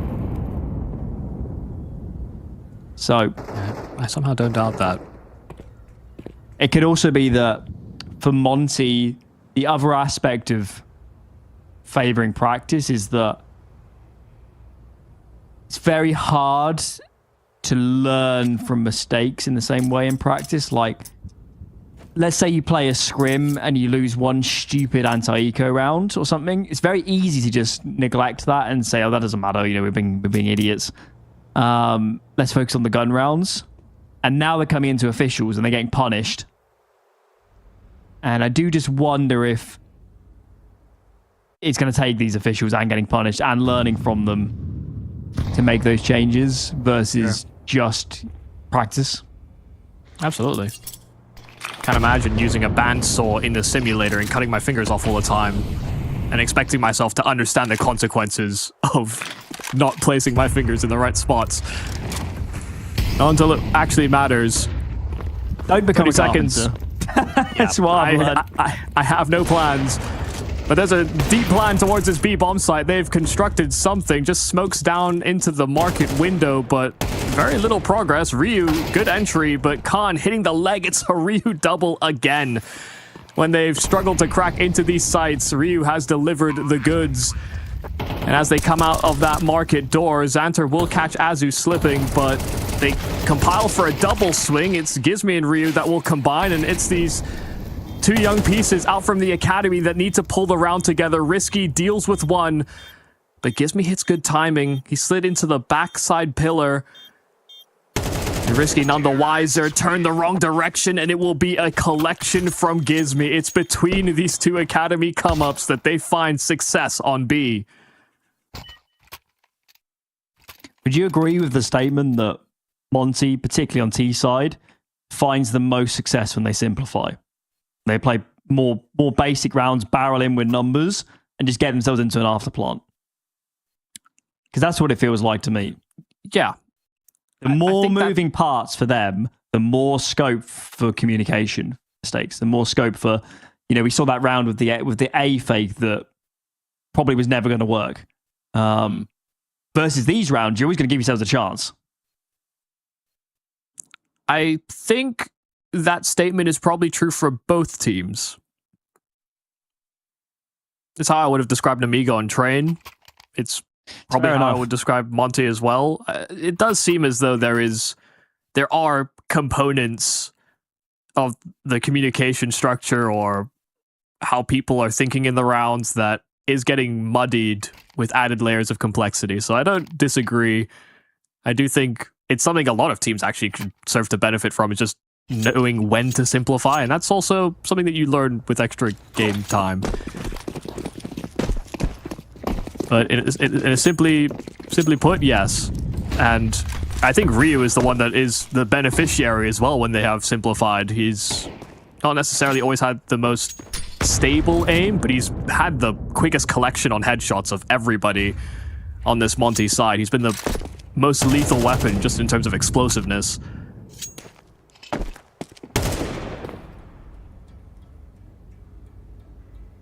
CT side Mirage yesterday, Ryu A anchor was unbelievable for how quickly he was killing players coming out. I mean, completely unreal. Playing off angles onto Palace, never take a bullet of damage. Sitting in a ticket box and just popping heads as people run out of ramp. So that'll be interesting to see later on in the map. Yeah. Seems very high sense. Risky business on A. Look, they're playing one player in sandwich. Guess it'll be alleviated if Khan can get into spawn. But again, we've kind of seeded mid as the CT side, and my spidey senses are saying there needs to be a reaction here. You know, take ramp, aggress B. There is a bit of a move up short, but I don't think these CTs really know what's coming right now. Well, they're gonna have to figure it out. Risky inside of ladder room has found his kill, and he'll actually deal with Afro as well, just as they try to break through those smokes onto short. That's the bomb dropped at their disposal. 15 seconds left, and Monte realized that they are not winning this round. The bomb could not afford to go down there. Yeah, they wouldn't. Great job. We wouldn't have known it, but that playing so heavily into short paid massive dividends, didn't it? They basically just had two players either side of that bomb in the end. Yeah, and really, the timing for Risky couldn't have been better. He got a little jiggle spot onto Afro that was playing close cat on the AWP, got that smoke down, and then just slid his way into ladder room, where he was never really at risk of being taken down necessarily, but could be a massive problem, especially with that time being low. If they hunted him in ladder, that takes 5 seconds away from them getting into the bomb site. And if they don't, then he could maybe even backstab them, but he somehow bypassed both those options by just killing them before they got past his angle.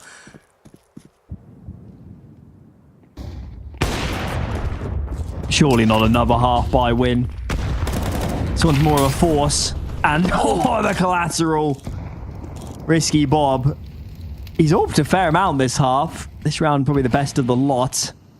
And that has fully put the brakes on for this T side. There is... I don't think there's any way out of this. And what's that going to do to their money? Are they even going to have a good buy again in this half at the rate we're going?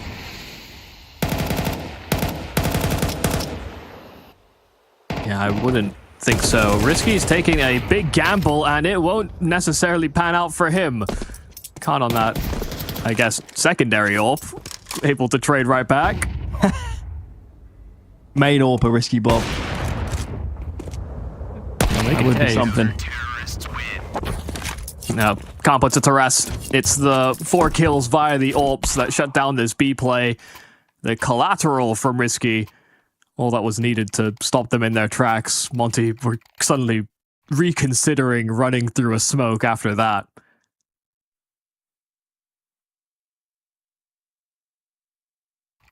Hell of a half so far. 11-5 for Risky. Had a good CT side on Train as well. It's coming good for Nemiga the last few go-rounds. Certainly have lent their way. Could do with a clean one. I guess the next round is last anyway, but as long as they keep enough going here to have a full investment in the 12th, I guess that's A-okay. No frags for the T side.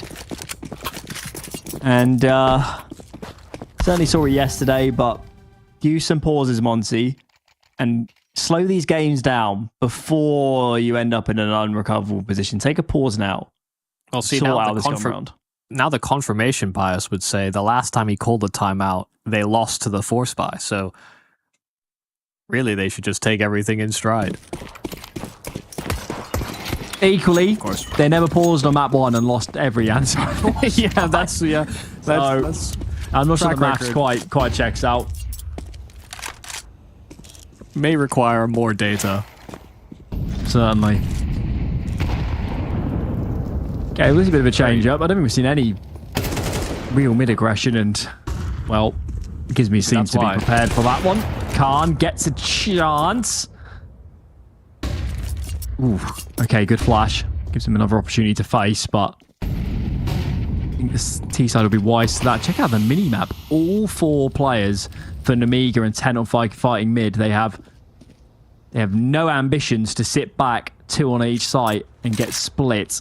They haven't seen a great deal. Oh my god. And now Khan, oh my lord, he's on the AWP as well. This is bonkers. But if he times this right, he could deal with the bomb. He could catch Gizmy at inopportune time. They could turn away, but Gizmy's laser focused. In fact, so much so he hits Afro in the head with his AK. They have to deal with Sawalio inside of the site. That flank could have been an opportunity, but they don't deal with that site anchor. First kill, Sawalio needed more. It'll be Risky that runs through those flames. Throws Risk to the wind. And he'll slide out into open position. Nobody has kept that market door covered.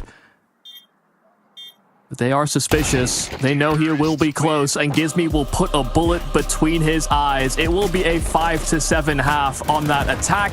But Nemiga having a much more successful CT and a much more successful map than they did on their own pick. They may have a path to recovery, but we'll have to see after the break.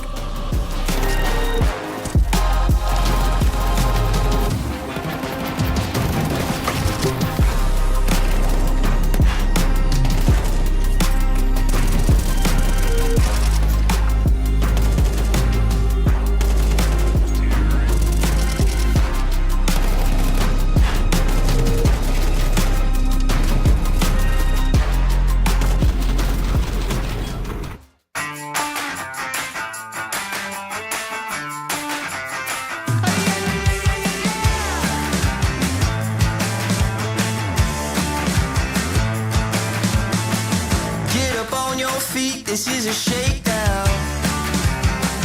Order up that beat just like a takeout. Show me you got soul inside those new shoes, and you can rock and roll with an attitude. So good, so fresh, just the way you like it. Just the way you like it.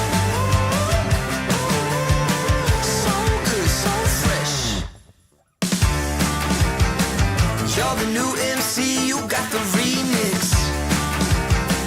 Keep it on repeat, just let the beat kick. Everywhere you go, you bring the roof down. Everybody knows you got your own sound. So good, so fresh, just the way you like it. Just the way you like it.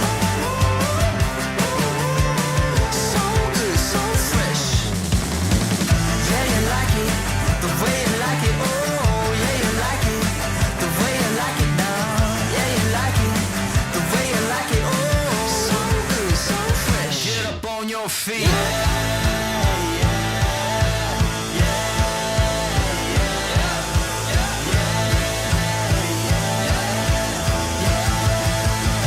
Show me you got soul.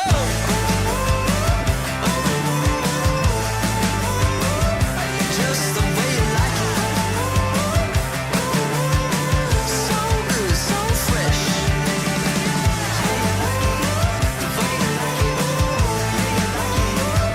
Just the way you like it. The way you like it.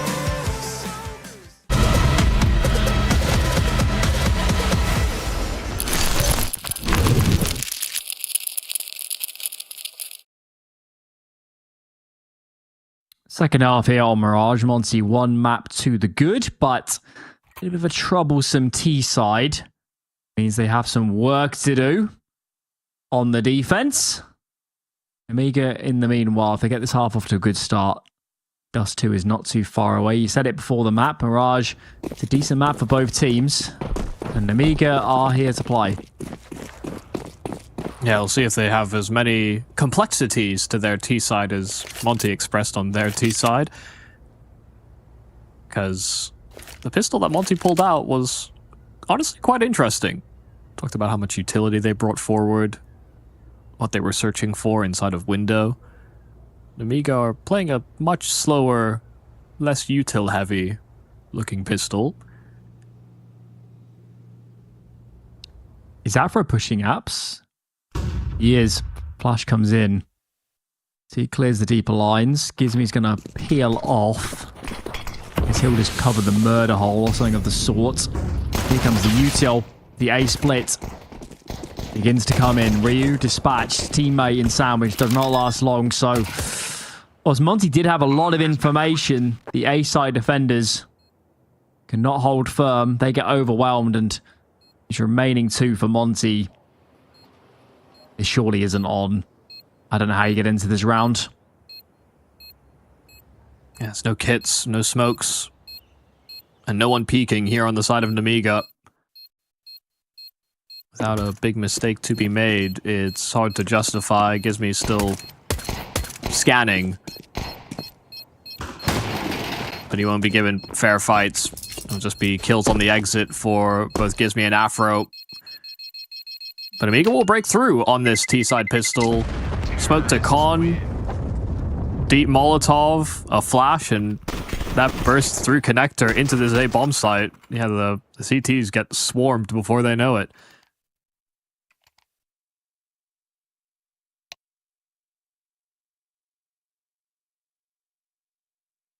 Oh, another technical issue.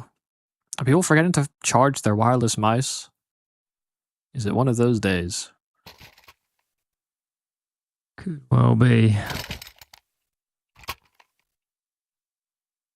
I think that's the thing that I've noticed a lot in, especially this year of online grind Counter-Strike, is far higher frequency of, you know, wireless headsets, mice having to be recharged, but also just that's partially the amount of teams that have to go through like that heavy grind.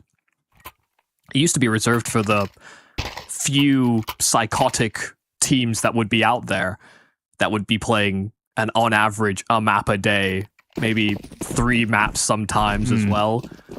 Now it feels like that's par for the course for many that are trying to make that journey.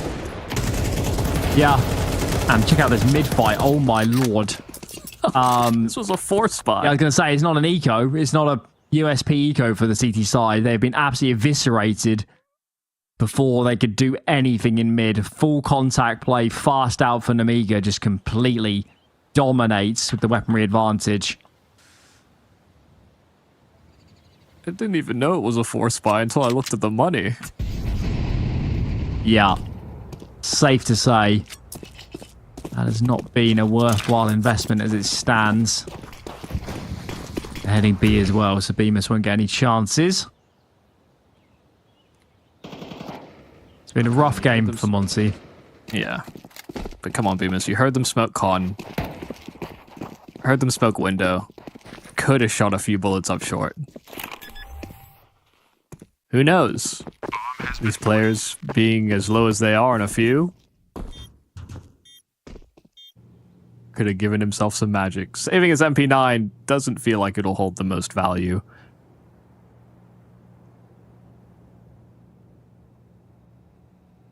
It's something you can afford regardless of whether or not you succeed in saving it. Of course, you won't want to buy.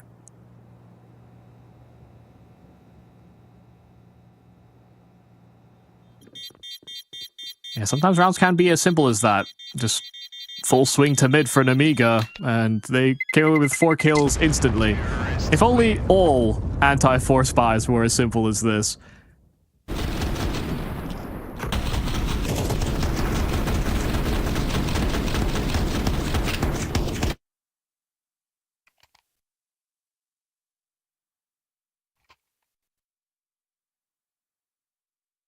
See if Bemis can get anything done with this SMG, or whether Nemiga are going to find themselves at 10 with no troubles. Of course, the third map in the pool would be Dust 2, should we get there. Nemiga map trailing, so they will need this Mirage. There's a flash lineup here for the 5-7 and that SMG to try and close the gap. They make a lot of steps, and Nemiga are put on notice, but they're not deterred from this A attack.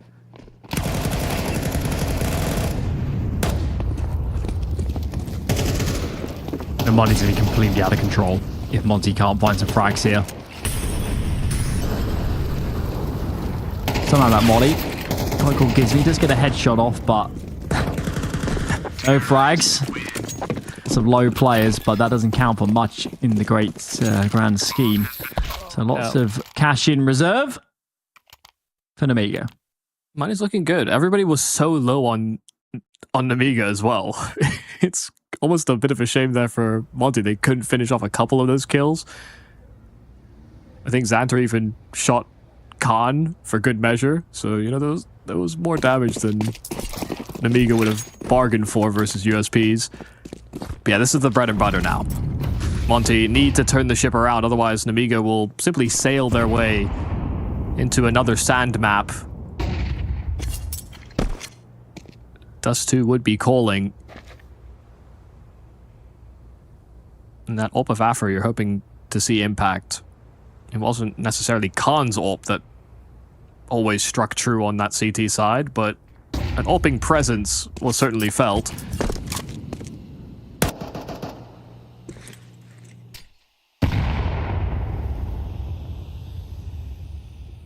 Also, for how many good holds Bemis had on train, he will need to step it up in this half if they want success. Him and Azu. Yeah, they will need to pull their weight. Has to start here. If they lose early gun rounds, they have just got way too much work to do. Ollie surely takes Bemis out of the game. Not before he finds a kill, though, and ooh, just about survives. I guess go back and play bench or something of the like. Play a headshot angle. This double ramp setup is still in motion. Khan going in first. He has the bomb. Zuwu jiggling against the spot. And Ryu doesn't find the frag? No way. That's crazy. Yeah, heard about 8 bullets come out of his gun, but he does not connect. Khan finally ran down by Azu, who compensates, but Sawalio's there with the trade. Bemis being on that low HP, and Afro still holding this line to Palace with only 20 seconds left, and that bomb's still open out on ramp. They need to try and move back for it, but Afro strikes at the right moment and catches them blissfully unaware. 3 kills for Afro on this first foray into the AWP. The defense of Monte holds. Just about. Bemis absolutely could have gone down to the flames there. I don't think they anticipated a player to sit in it for so long. Gets his due. But of course, with the economic situation, Monte needs to chain rounds. That is going to be a difficulty here. We're back to heavy mid presence. I think Azu, I'm guessing he was jumping 4 short, hasn't made it up. So he's going to spot a bother now. Stuck in and around underpass. Okay. Why's the kill anyway? That's a crazy clear. Prepping the boost, the swing from Sawalio is sublime. And it will be him and Xanter that come away with 2 kills. Xanter even doubling up on the trade. It might have started well for Azu, but things have gone weird for Monte in general. Still Ryu on short, bomb inside of the B-side apartments. And with the lack of progress on A, it has gone quiet.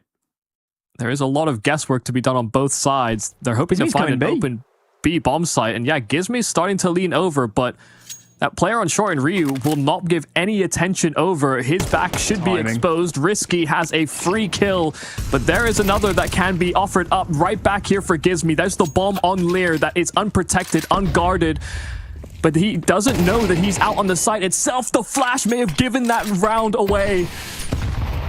Gizmi turns, and the HE doesn't finish off the job. It's Xanter now sits inside of the apartments waiting for that smoke to fade, waiting for Gizmi to reveal out of one side of it. And as he crawls on out, Xanter takes his attention away from the bottom of the smoke. It's a Gizmy 1-on-3, and it's Big Brain City for Monte. I can't believe that. These frags on A felt like they ended the round. And then the other Nemiga player at the end slips into bench on an epic timing and is in such a good position. That is unreal. That round from Gizmy probably keeps them in the map. It would have been a long way down if they'd had to eco the following round. Afro opens the scorecard with back to mid-contact plays before that window smoke has truly blossomed. They do find Bemis, but at the expense of a lot of HP. This is becoming a brutal brand of Counter-Strike. Look how eager Nemiga are to start fighting. They are, contacting somewhere, face elsewhere on the map. It's pretty wild. High pressure. They are poking and probing all sides of the map simultaneously, and they are not coming out better on the exchange. I must admit, I prefer it to the T-sided train, but still, it's a dice roll, isn't it? You take that many duels.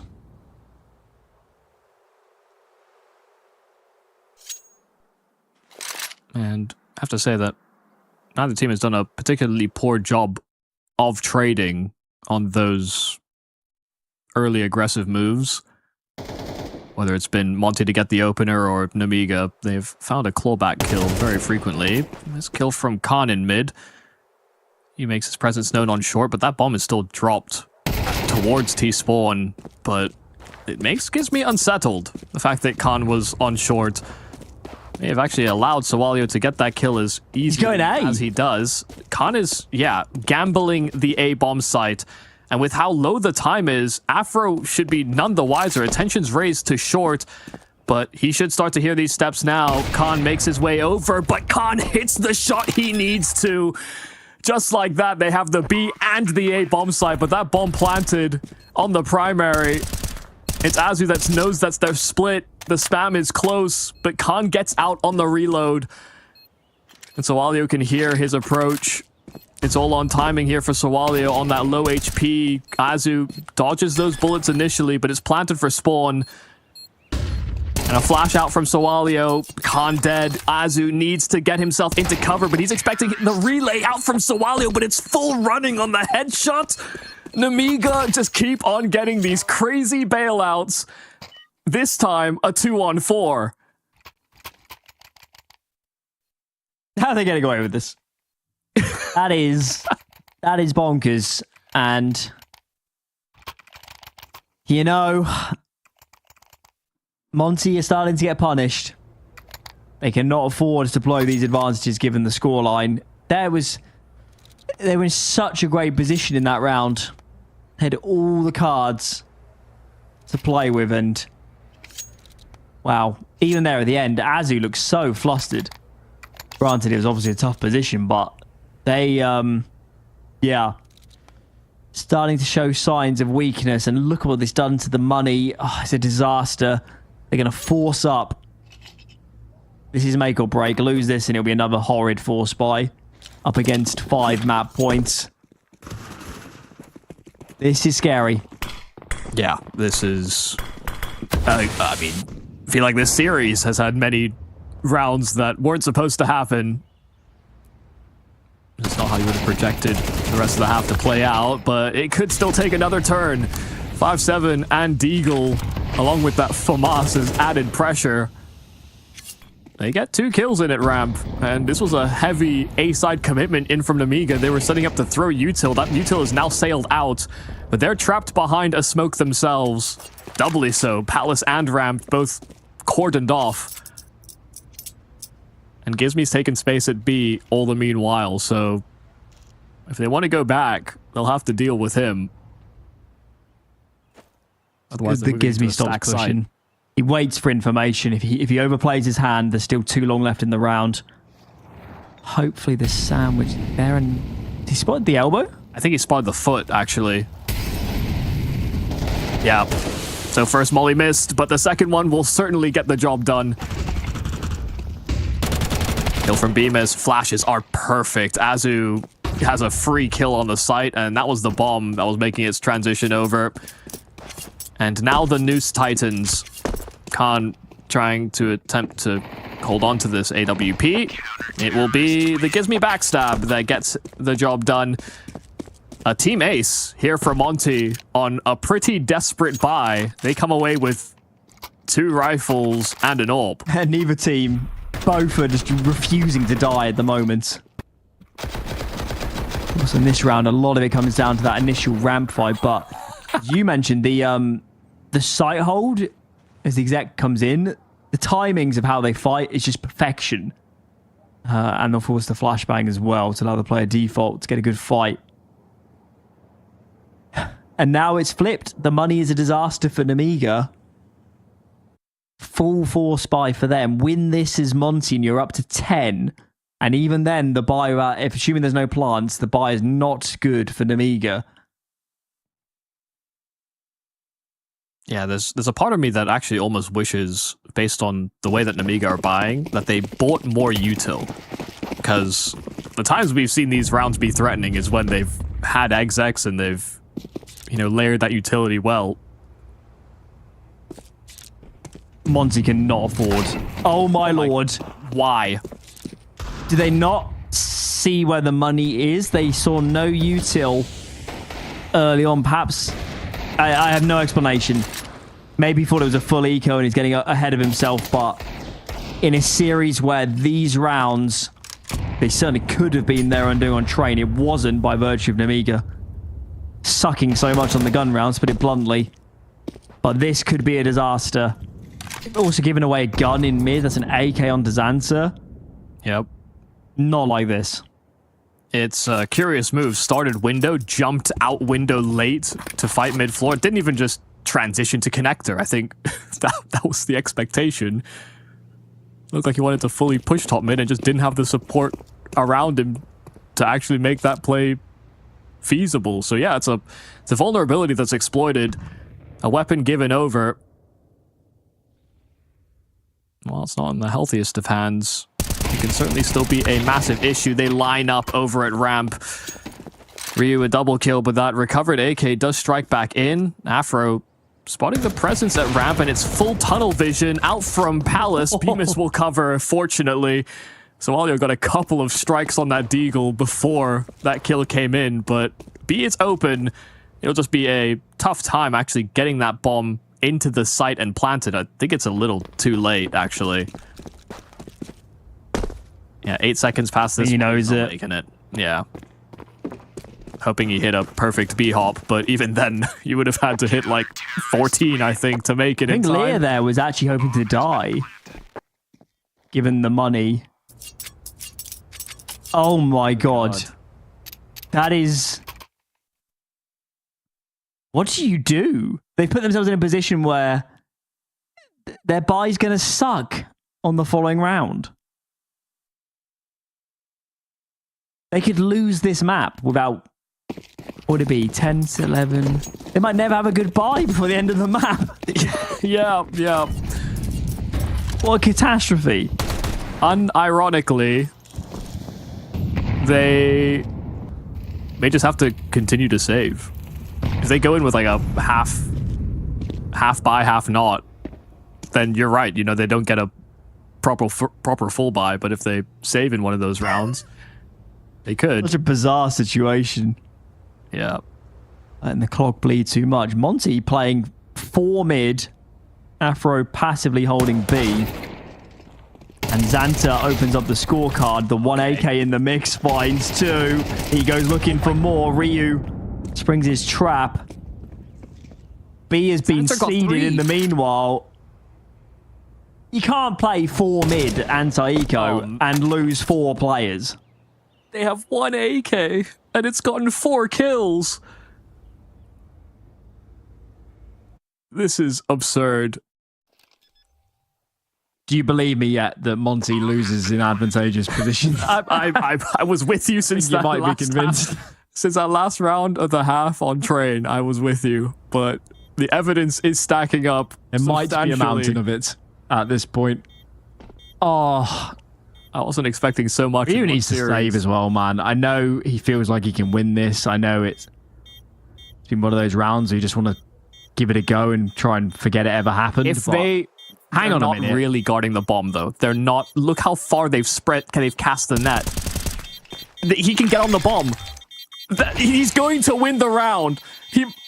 Ryu has won the round off of the absence of Nemiga presence on the site. The gift that was given to Nemiga stolen right back, and where they could have been sitting at map point to extend this series, they still have to fight from behind.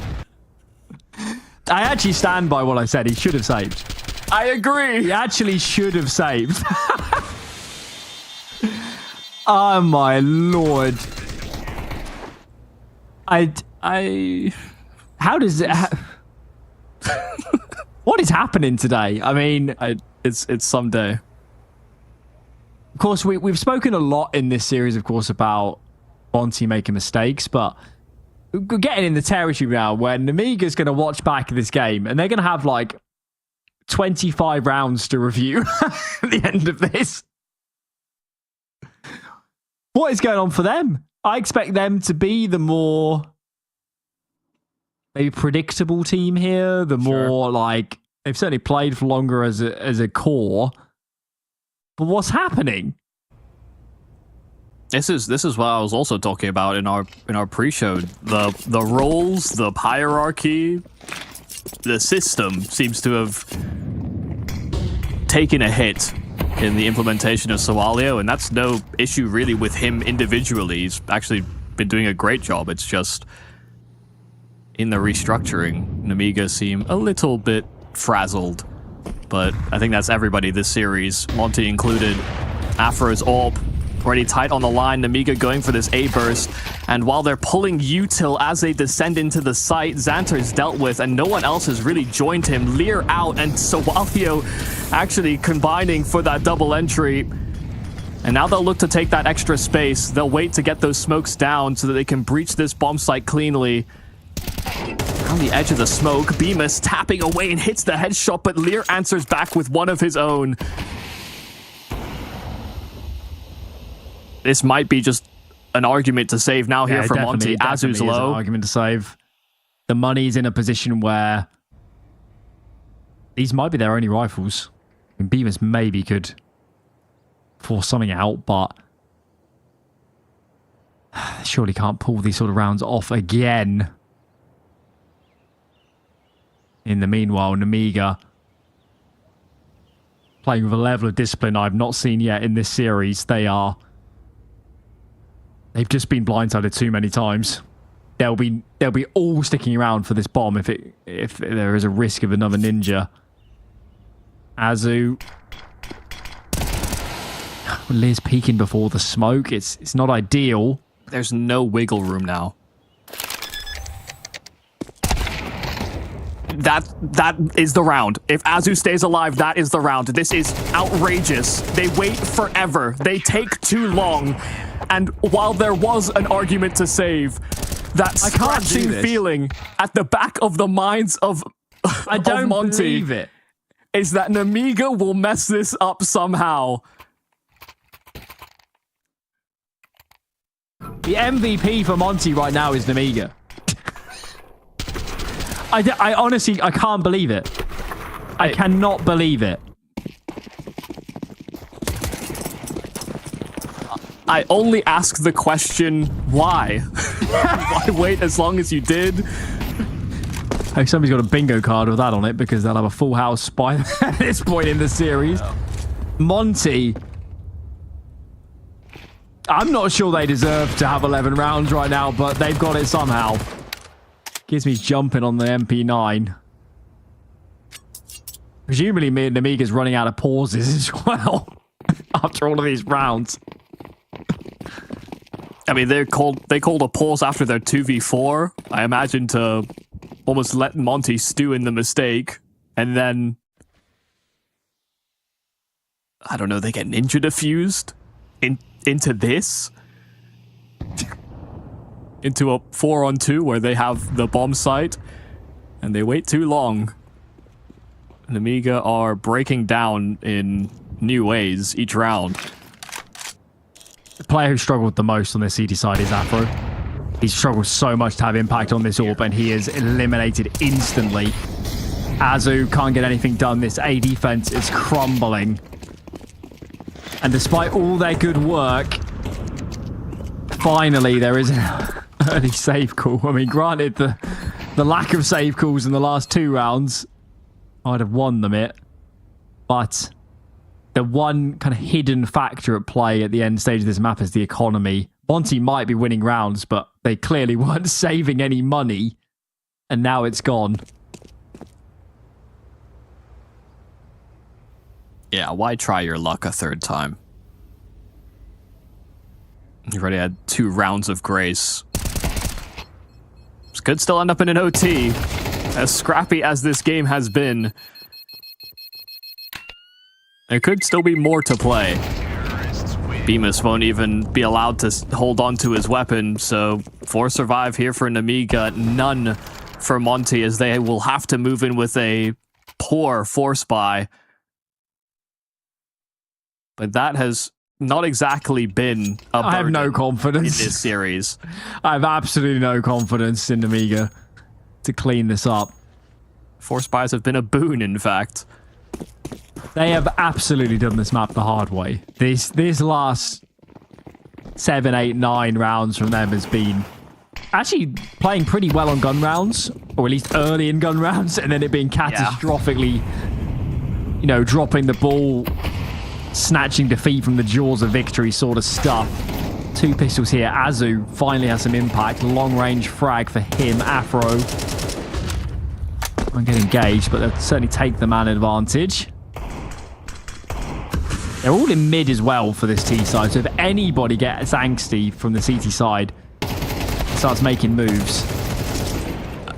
Afro almost slid out into no man's land, but Everybody's just dead. like that, Nemiga sweep up 4 kills, but Gizmi's answered back with a couple. Risky was low, and so it could have still gotten weird, but regardless of all of the craziness that fell into Monte's lap on Mirage, Nemiga close in regulation. A 13-11 scoreline for Nemiga. But I think you hit the nail on the head. They win this map the hard way. They put themselves through so much heartbreak and strain for almost next to no reason. I almost forgot about that Gizmi 1v3 because of some of the absurdities that ended up happening on this Nemiga T side. But they do get the job done in the end. That one was the least confusing. that was the least egregious, incredibly. Yeah, a nice clean win there for Nemiga. Any fans of them will be sorely aged after watching that performance. Monte on the flip side, I did kind of warn you before the series. They certainly do run hot and cold. If we've learned anything from these first 2 maps, that is it. Well then, 2 games done and dusted. Dust 2 waits in the wings. And as we've learned so far, predicting this series is completely impossible. Quick break, and when we're back, it's time for Dust 2. We'll see you then. Starts with a dream, with a team you barely know, in an amateur official that feels like the grand final, where practice becomes progress, and every loss feels like a lesson. When will your journey begin?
The road to the top is a riddle.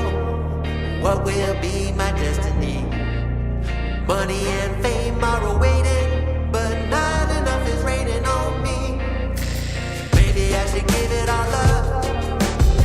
How much more can I take? Out here singing to the heavens. When I gonna get my break? I can run this town. Oh, I can run this town. Oh, I can run this town. Oh, I can run this town. How will I get out of the jungle?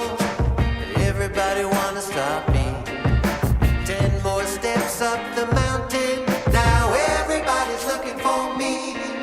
Spend my life in the desert till something changed inside of me. Now I'm flying over oceans. Everybody looking at me. I can run this town. Oh, I can run this town. Oh, I can run this town. Oh, I can run this town.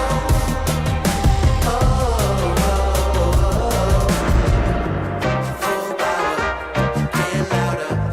I'ma get strong, just watch me. Full power, get louder. I'ma get strong, just watch me. Every hour, no doubter. Gonna hear my song, just watch me. Every hour, no doubter. I can run this town. Somebody give me the key. Oh, I can run this town. Oh, I can run this town. No more doubt about me. Oh, I can run this town.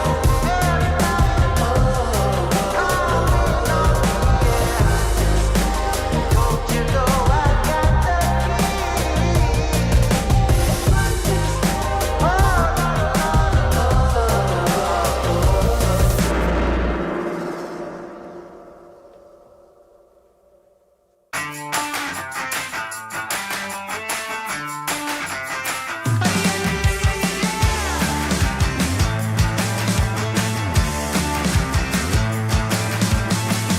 Get up on your feet, this is a shakedown. Order up that beat just like it's takeout. Show me you got soul inside those new shoes. And you can rock and roll with an attitude.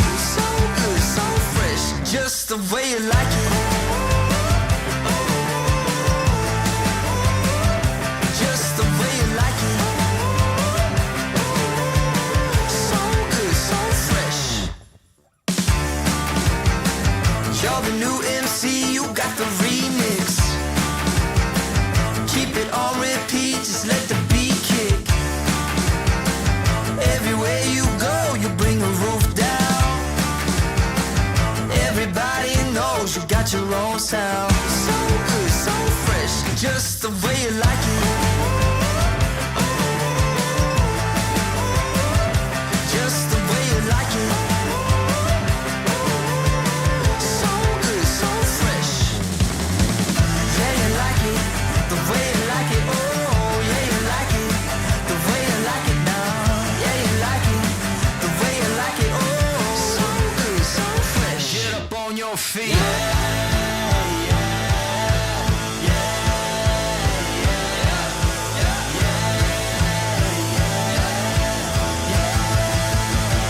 Show me you got soul.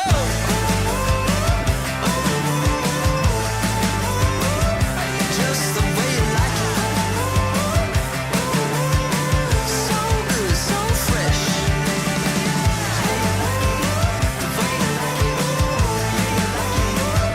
Just the way you like it. The way you like it. So good, so fresh. Get up on your feet, this is a shakedown.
Map 3 here between Monte and Nemiga. It has been a confusing series. We've seen the best and maybe the worst of both of these teams so far. Dust 2, of course, middle ground, coming in as the decider of this series. How are we going to frame this, Yumi? Is this whoever cleans up their act the most is going to win? Is that harsh but true?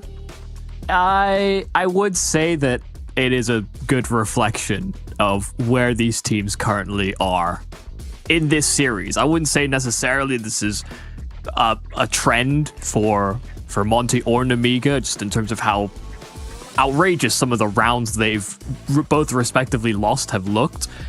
I wouldn't say this is a representation of them as a whole, but today, right now in this series, it is accurate.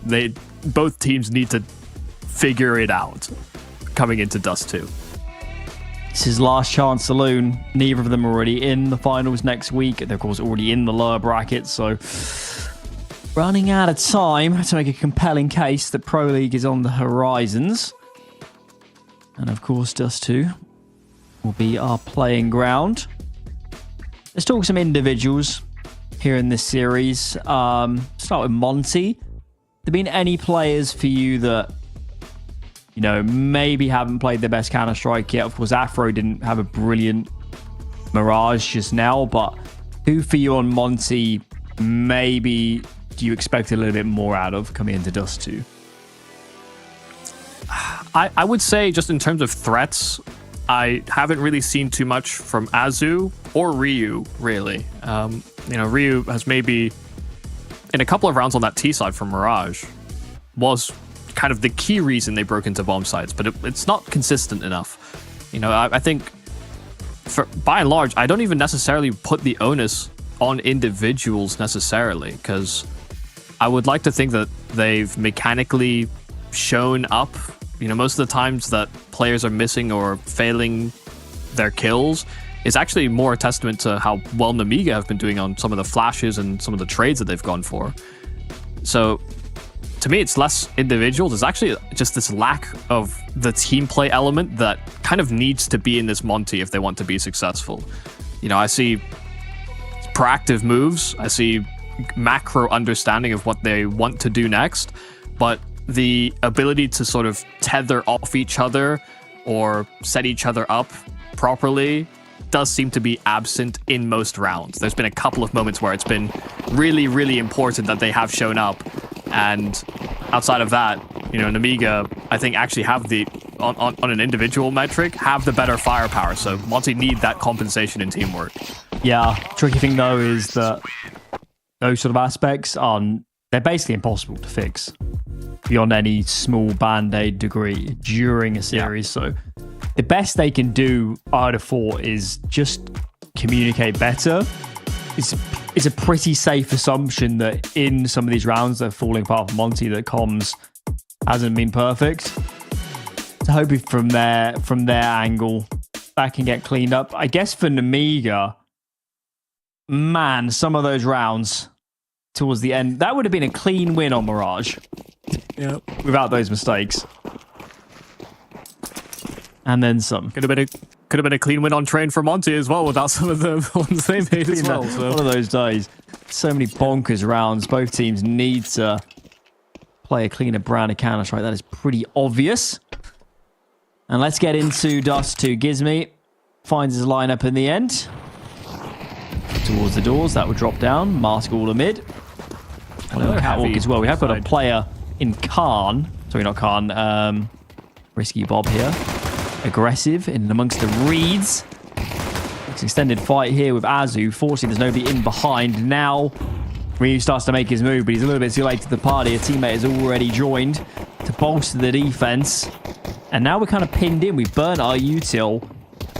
Yeah, we've got lower tunnels and short, but that's kind of a given on Dust 2. We're just trapped now. Yeah, they're stuck in an awkward cross sections where they have no access to the limbs of this map. So they will need to find some way out. The upper tunnels is completely off limits given the crossfire that the Nemiga have built. This was another heavy util T-side investment here from Monte, but they still do have a smoke. They can broach a mid to B. And so long as Lear isn't too much of an influence, all they have to account for primarily is those tunnels. Player transitioning back into the bomb site is Sawalio, and they catch Lear trying to make a move. Sawalio dead inside of the site, and while they maintain access to those tunnels, it's into a 3-on-3 when they barreled through a smoke. Afro cannot punish. That was the best opportunity, it looked like, for a clean duel there for Monte, and Bemis will get dealt with from the tunnels. They'll get swarmed. And what started as a good round for Nemiga will finish with them taking the CT pistol. Yeah, I did slip a little, I guess, in the mid-round, but I guess the one thing they always had in this round was information, so the rotates were hella quick. And of course, they pay dividends. So pistol round goes the way of Nemiga. And we do have a 4-spy behind the plants for Monte. What are we going to bring to bear? A couple Galils, make that 3 on the server thus far. 4. Utilo lacking, to put it mildly. Yeah. On smoke, 2 flashes, and a decoy. They're just going to B-pop straight off the rip. I mean, it's a good time. Look at the CT setup. They're playing heavily into mid. There's nobody on the site proper, so Alio's pretty well out of position here. Nade is nice, but it actually allows Bemis to find the frag in the end. I think they need to save on their CT side. These guns are worth too much. Yeah, Savalio being dinked as well, and no effort really being made to be on the site itself. Even with all this utility that Nemiga have, it might have to be a save. Speed bomb site fell too quickly, too simply. That's... I mean, how can you... This is the thing with the way the series has gone. It came as no surprise this 4-spy was going to happen. And in a way, it's also unsurprising that they've won off of the 4-spy. But still expecting Nemiga to account for the right moves. You know, heavy fighting in mid when there's a lack of presence or pressure put there by Monte is a bit perplexing. Yeah, that is the million-dollar question, is what inspired them to lean so heavily. The one, I'm not going to call it a silver lining, but at least they have saved the guns. Yeah. So there is... They're not in a position where a full reset is given. Can bring to bear a pretty decent investment here. Play out the round just they wanted to last time around. Longo is seeded. 2 players already pushing up catwalk.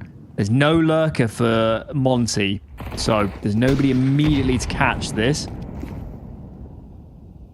I hope for their sake somebody appreciates the possibility.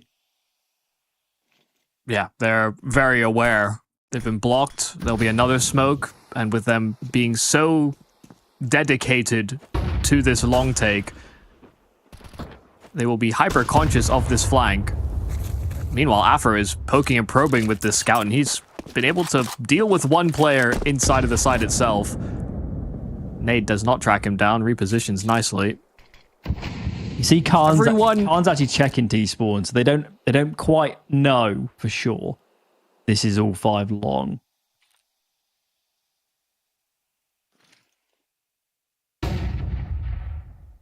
But both are pretty aware of what's happening at the very least. Maybe there's concerns about a lurker. But there's enough time off the clock now. They have to fight past these smokes while it's still up. Santer gets one behind it. But as they blow that smoke wide open, Sawalio is completely undressed. And these 2 players inside of the site will not receive support from that long containment. Khan is not making his move as of yet. They still have a player on top of the bin that will deal with Khan on that flank. It'll be Gizmy to collect a 3-piece on the round. It's a slow burner, but that long control finally bites into this A-bomb site. That was an old school Dust 2 round of... There's no real strategy here. It's take long and then just go up with numbers. Wait out as much util as you can. Yeah. Nemiga knew that they knew what they were doing. Yep. But whether or not you can stop it is a whole different problem. Well, that was the problem with old school Dust 2. It truly was impossible. Yeah. At least here you can burst smokes. Right. So, eco this round for Nemiga. No surprises there. Plenty of numbers here off Catwalk. Flashbang comes in and they spring their trap. But no cheese in this mouse trap. No result. Yeah, ambitious there from Lear to dart out with the knife, but knew the round was likely going to be difficult. Probably his best chance of doing more damage, in fact.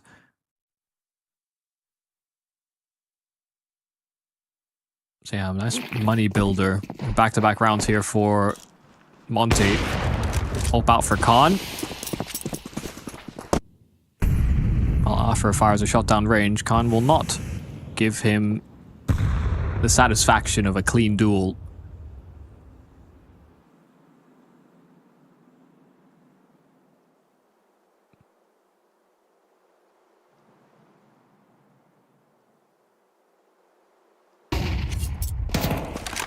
Ooh, that was close. Molly gonna force both of them out. Khan still finds the frag. Nade does the job. So even Stevens, I think you take that as the T side. Kind of rumbled the defense a bit. They've come both off B to cover mid in the meanwhile, and Bemis has got so much long space they can continue to pressure short. They will pull so much attention, and they have, and Bemis finds both kills. That is a lurking masterclass right there. That is how it's done. Yeah, took the open space, found a kill on the ramp, and then pincered just as the incendiary was fading on short as well. So yeah, kind of a forced duel on that A slope. It's nice to see the pieces being more harmonious as well. Obviously, earlier in the series, we've seen some rounds where it's safe to say we're not always on the same page as Ryu collects with the knife, but that time, the moment Bemis is gaining all that long space, his teammates are just dumping every nade they have on Catwalk to try and pull as much attention as possible, and it works pretty perfectly.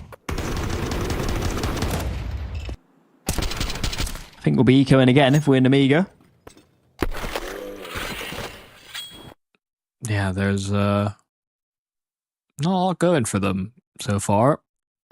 Maybe they can get a force buy to work themselves. Of course, Nemiga came into this map, won their pistol, and after losing to a force buy, now lost 3 subsequent rounds.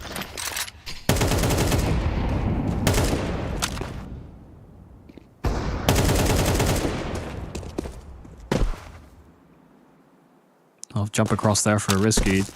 Takes a decent amount of damage. There's no scouts here for Nemiga. Often on these types of rounds, Dust 2 is really a primary map for that scout. It's good spam from Azu and Afro. So these pistols will have to take the right timing to try and swarm, but Nemiga are not making any sudden moves, and neither are Monte. There's a real patience to Monte on these anti-force rounds. It's got to be said, Dust 2's probably one of the harder ones to pull off these rounds, especially on the CT side, so that should help Monte out a little bit more as well. Fresh and smoke starts to land. Vanguard, old school. Azu does go down. They need this trade pretty soon. There is a HE on Ryu if we can get that down onto ramp. Plenty of flanking players in the meanwhile. It's getting ugly. So now we find ourselves in a 2-on-2. And Gizmy's going to commit behind these grain bags. Gets it up on short. He needs to find his man. Gets traded, but this is an ugly round of Counter-Strike. If you're a fan of Monte so far. And oh my lord. Xanta with the flick. How many times are we going to see this? Might be the 15th force buy we've seen succeed. I didn't think Nemiga would pull it off. No. Monte were playing it slow. The util looked good, but that one pop flash that Lear throws feels like everything gets thrown off kilter. He gets his kill. The smokes are weird where Monte aren't in a great position to trade, and then this battalion of pistols comes in on that short flank. The 3 musketeers that find them from behind. that's really what puts Monte in a tight bind. And yeah, beautiful shot from Xanter to finish off what was a pretty compelling 4-spy round.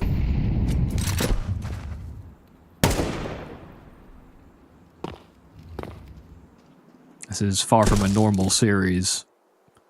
Say that again. Say that again.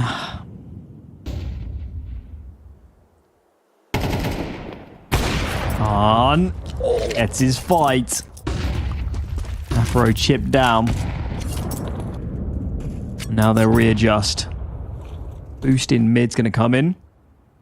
Lear here can do his damnedest to disrupt any mid moves, especially towards B. Pretty slow T side from Monte. Take mid, take short. Scope out your next move. This round's going to be no different. Given the way the bomb is headed, B feels extremely likely. They've got to do enough mid here to at least force one of these B players to look away from tunnels. I'm not sure Gizmy can do that. He's only got one nade set. Here we go. Folks on mid. Wow, so early. Our flashes are brutal. And that worked perfectly. That is how it's done. In the meanwhile, Gizmy does collect the mid move. And this is a tough retake for anybody. I appreciate his low HP on Gizmy and Afro, but E-bomb side's a rough one to get back into, and yes, indeed, they say it's too tough for us. We'll live to fight another day. Yeah, the sadness here for Nemiga is not only is the nade, well timed but ill placed, sailed a little too deep. Monte looked like they were about to line up for a massive HE, and then they get caught by flashes as they break into that B-bomb site.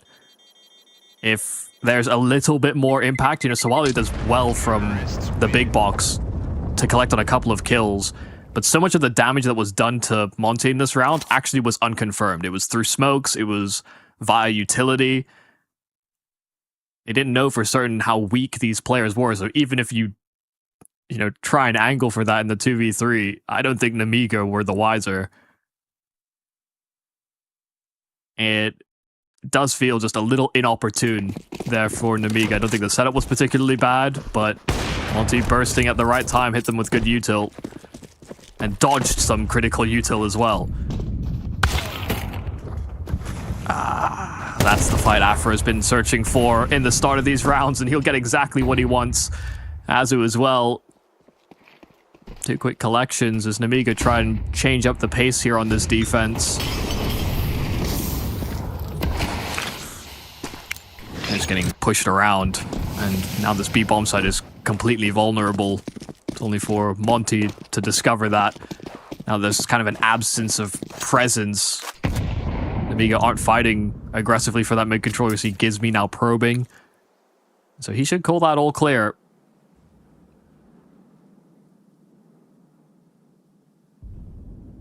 This was a decision to save here for Nemiga. I mean, you lose 3 as quickly as you do in this round. There's really not much of a chance. It's been a rough half for them. Certainly. No choice here but to save. It looks like the hunt is pretty well on as well. See if they get a flash to fight these doors. Bemis. They're even delaying the plant. Yeah, they really want these kills. And they're right. There's nothing else that's going to be going on in this following round if they get rid of these guns. Especially the AWP. Scope now heard. I know it's around. With 2 players seem to be free coming from the site side. Too much to ask. Monte up to 6. More ecos on the horizon. And Nemiga too. It's looking good. There must have been a whole lot of confidence in the clearance of Monte that there was nobody that could have potentially slipped the net. Because given what happened to Nemiga on Mirage, where they didn't account for a player sliding in for a last-minute ninja defuse, in a way, I think it is brave to have delayed the plant as long as they did on a player that had no support anywhere near him. But yeah, good hunt, good prioritization. and make it as difficult as possible for Nemiga to do anything coming into this next round. But it's just feeling similar to Train, but somehow on the other side of the stick. Nemiga won the pistol round, won a force buy, and have yet to put up numbers when they've had rifles in hand. I'm not saying it's possible, but based on what we've seen so far, it is far from improbable.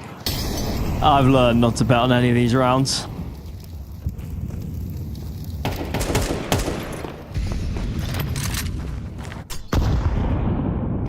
Hopefully Azu here doesn't overcommit, doesn't seem like he will. Tracks back with his teammate into the tunnels itself. Gizmi and Co. in the meantime, cleaning up mid. Soon to be taken short as well, and they're not going to meet too much resistance here. That's a good awareness, I think. Yeah. Through a smoke to the B doors, audibly leaving into the tunnels, and recognizing Nemiga on a force buy. There has to be a counteraction. There has to be a move that's made from Nemiga. And just that patience from Ryu inside of the tunnels. Once again, Nemiga in a pursuit of information, this time are flying as blind as can be. Ooh. Meaty tag onto Lear as well. Nobody around really to defend against this short hit. Nemiga will buy fully in the following round, whatever happens, so you'd think they'd at least go for, you know, try and take some rifles away. They've got 3B right now. So they might as well get engaged and try and get something done. Good tag on to Gizmi. Couple low players here. I can't believe they're playing so passive. I'd have thought group up as a free and just try and take at least a rifle out of the game. Yeah. It's not something that they were shy of doing, even in one of the force buys that we saw before in their attempt to retake. And certainly something we got familiar with, well, throughout the other maps in this series as well. So this was maybe the one time they tried to play a more spread approach. But if it ain't broke, why fix it? Alright, 3 survivors here for Nemiga. As they now move into a full buy, it's Khan and Risky on AWPing duties. Seen Risky hit about as many shots as Khan actually on that AWP so far this series. You know, even with Train being more Khan dominated, I'd say Risky had a fair amount of influence on Mirage.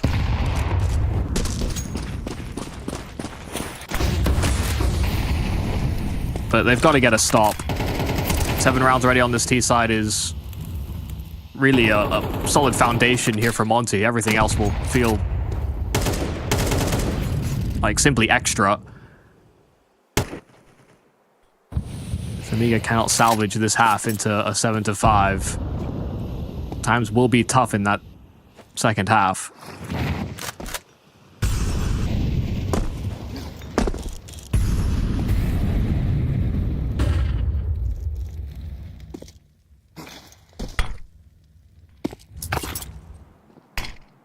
Good catch.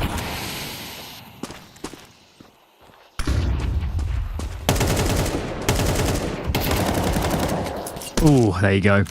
Paid dividends in the end. Not been Lear's game so far, but have an impact in this round. And Monte got to start making moves. 45 seconds to go. They have 2 smokes, so still options in that regard. They've got to get a move on. Time will quickly become the 6th player for this CT side if they don't get on with this. Afro starting to make moves. The bomb is on its own on short right now. And Monte are running out of time to piece their puzzle together. Afro finds one, so they'll know now that there's only 2 defenders on A, but one of those is an AWP at range. Afro, oh, he doesn't get the pick. That would have been the moment. And he fools himself. 9 seconds to go, and Bemis here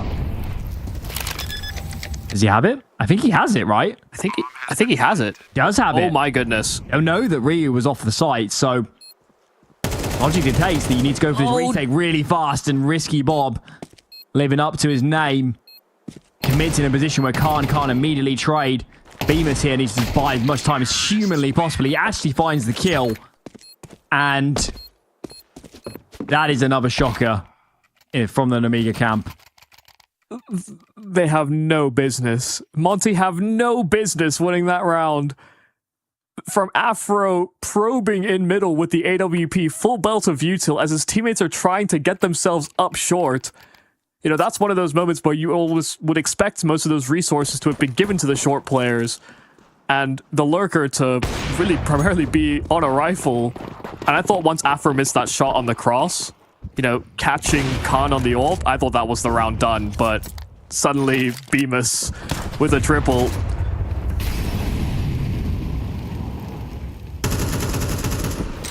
I mean, it's just another poor looking buy here for Nemiga, but what else can you do? You've seeded so many rounds here on CT. Bonus is at an all-time high, so a half buy is probably the most outrageous call, but it has not been this saving grace that it has offered up time in, time out so far this series. Oh, just brutal. Spam down to half and chased by an HE. I must admit, Dust 2 anti-eco, anti-force has been a lot more convincing. For Monte, certainly the map could be a factor, but equally, they are just playing simple rounds. There's less moving parts. There's no Azu jumping out a window and running up mid for no reason, that sort of thing. Sure. Nice to see. And Nemiga, huge mistakes almost cost them map 2. They were having a bad game already here, but those mistakes have just rubbed a metric ton of salt in the wounds. They've got to find free. They've got to stay in this map somehow.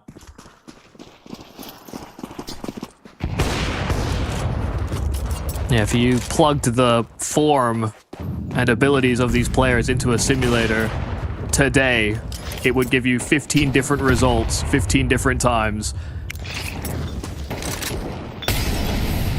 So it's been a game of errors, but also whether or not teams can capitalize on it. The exchange of util is good, and it does seem like Nemiga wanted to go for an early starting idea, but with how quickly Monte moved in for that mid control, Nemiga have opted to turtle up, playing further back and ceding the territory that is often taken by T's by virtue of utility. Quite a lot will be just offered up for free.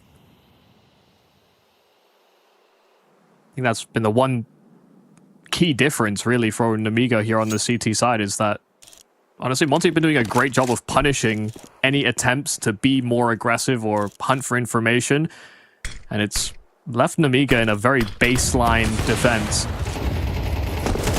Maybe that's enough if Khan can hit shots as quick as that.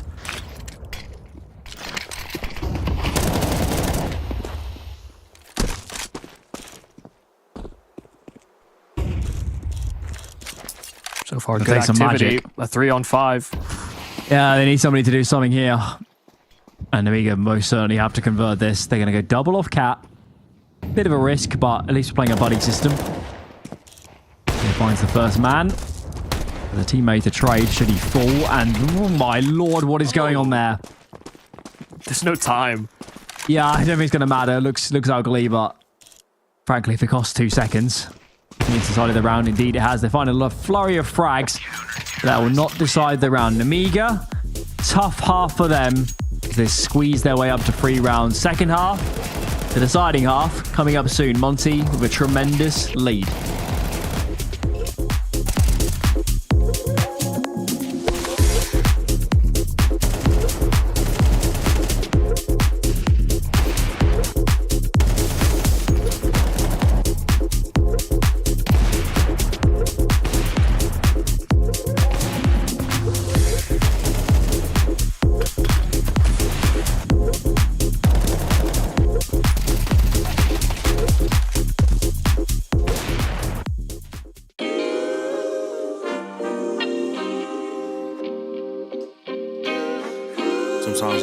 for a victory. Yeah, I'm overzealous when I'm thinking about the cash flow. I never had no handouts, just came natural. I've been testing so much, all these wrestlers nice. All these different situations that I've been through. I seen pain trying to creep in through the window, but now I'm sliding through the hood in a benzo. You gotta separate yourself just to elevate. I keep some drink in my cup to see through the hate. Sometimes on the road to glory, you gotta press the brakes. I got a lesson plan for all my past mistakes. I swear I'm proud of all my best and my worst days. Proud of all my feet when I touch the ground. Front of ain't it Beijing, man, ain't know the sound. I know I made mistakes, but my mama proud. Fans scream my lyrics out in the background. They ain't know me then, but I'm hot now. They say life's a gamble, you gotta roll the dice. I risked a lot of different things just to live this life. Life down bad, you gotta pay the price. I've been through hell and back just to live this life. They say life's a gamble, you gotta roll the dice. I risked a lot of different things just to live this life. When you down bad, you gotta pay the price. I've been through hell and back just to live this life. I'm faced with a lot of different choices these days. Do a rock and roll Lex account of Blueface. The whole world know my name off a mixtape. I still got the same brother since 6th grade. G-Wagon red seats, we on Biscayne. Trips to the Florida Keys, we imported these. Thanking God for the life he afforded me. All this jewelry on my body, I could like the hood. I need a brown skinned chick just like Megan Good. Holding up every promise that I ever made. Music in the background, it's a serenade. Been rapping 10 years, boy, this ain't a phase. I paid dues, paid rent, and I stayed the same. I had teardrops running down my face. I've been through a lot, I had real pain. But thank God, cause we really on a better days. They say life's a gamble, you gotta roll the dice. I risked a lot of different things just to live this life. Life down bad, you gotta pay the price. I've been through hell and back just to live this life. They say life's a gamble, you gotta roll the dice.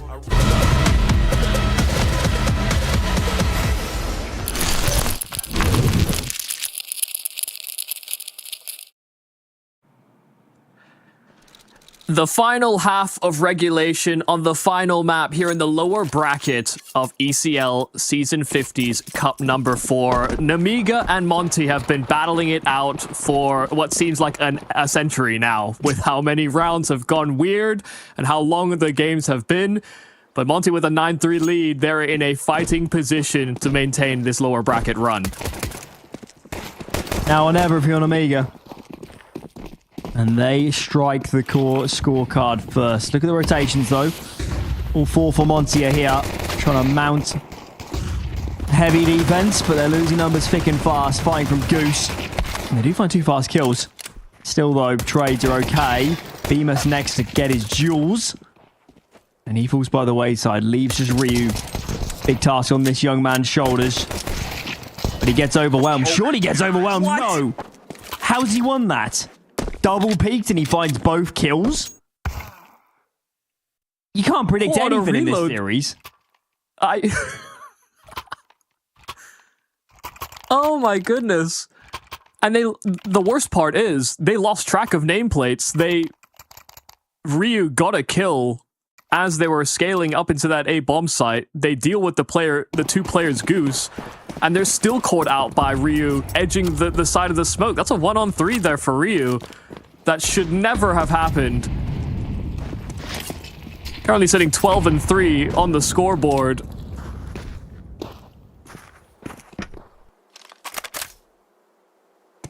But the surprise really was just how many bodies committed into that A bomb site so rapidly for Monte. There was no fight or flight response. There was only fighting.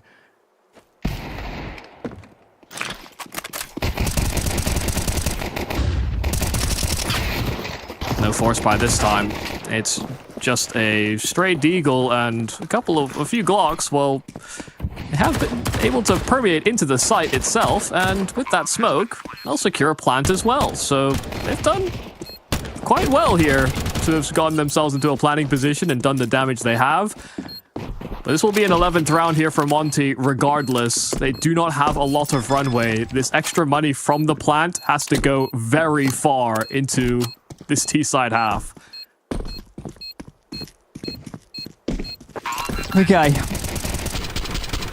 11 on the board then.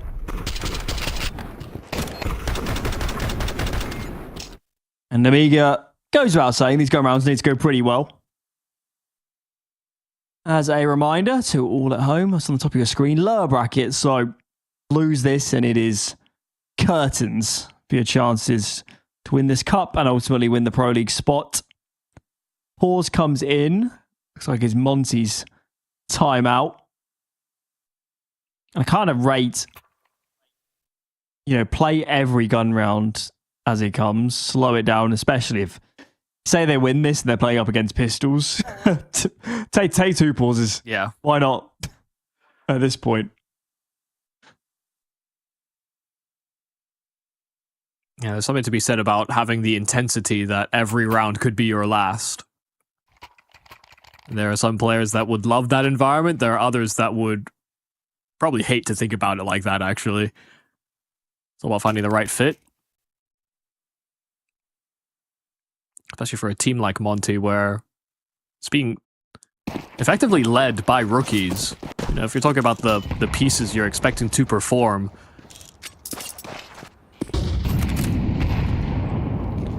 all about clearing the mindset for the rounds ahead.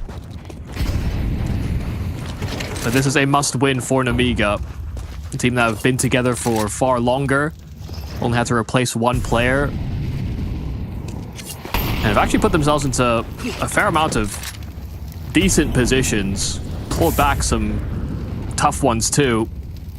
This might be the toughest of them all.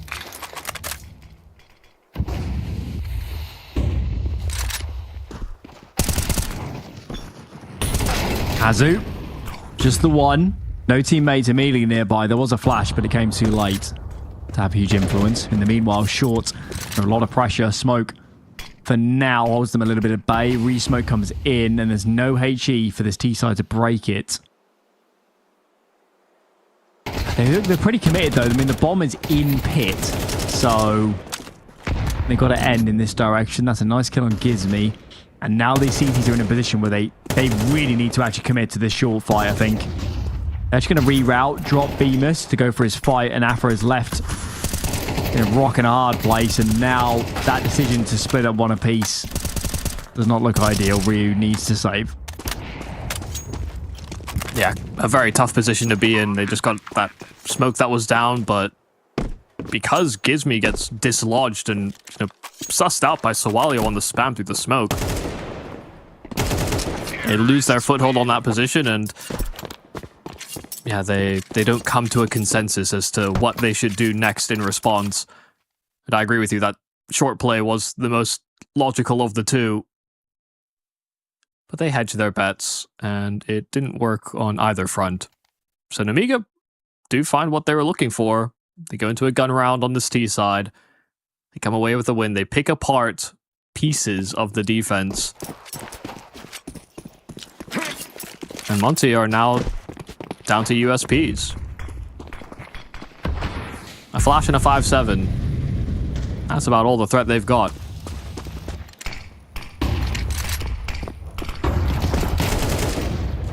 Quick kill. Okay.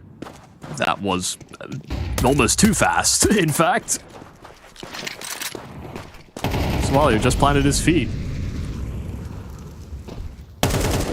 Well, we're not expecting much out of Monte, but yeah, it's tough to conjure much up in this round. Boost on short. They're here to take another fight. Flashbang comes, but is of pretty nil effect in the end. I believe just Bemis sleeping around these mid doors, and he surely will be dealt with soon. So, be 5 for Nemiga. Still, that is a long road back on a map as easy as even as Dust 2.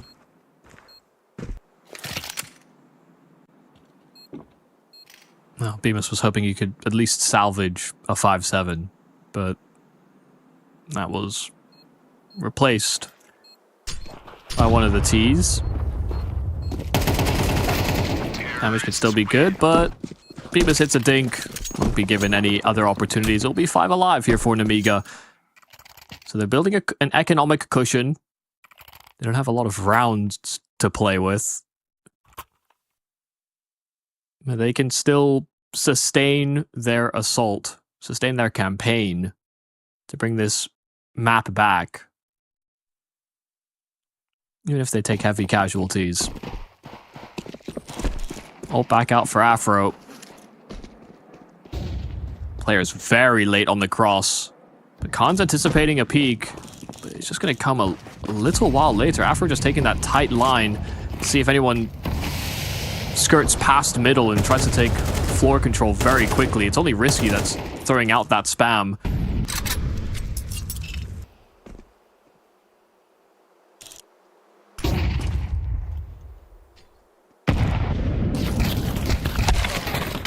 Oh, wow. The timing on that for Azu is on the money. Yeah, Nemiga can't afford those are the moments in this game anymore, can they? They just have no leeway. So only one man to the lesser. Bemis is in pit. Here comes his flash. Handy peeks out.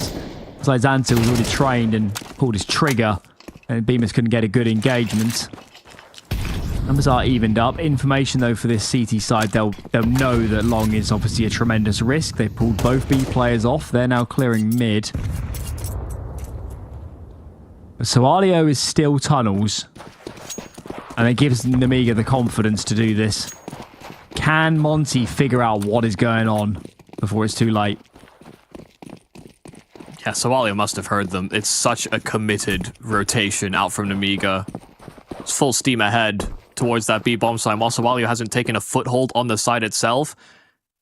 They've heard some presence. They're maybe expecting one at a maximum, but there's two on this rotate. They just haven't gone into the site itself. Azu picks one out before the smokes bloom.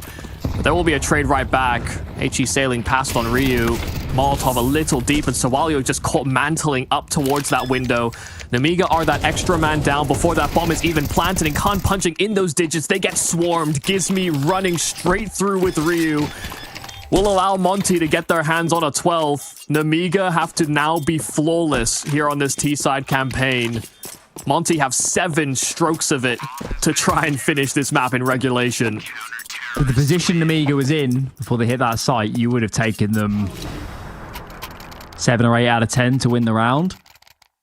It's peaking before the doors smoke blooms.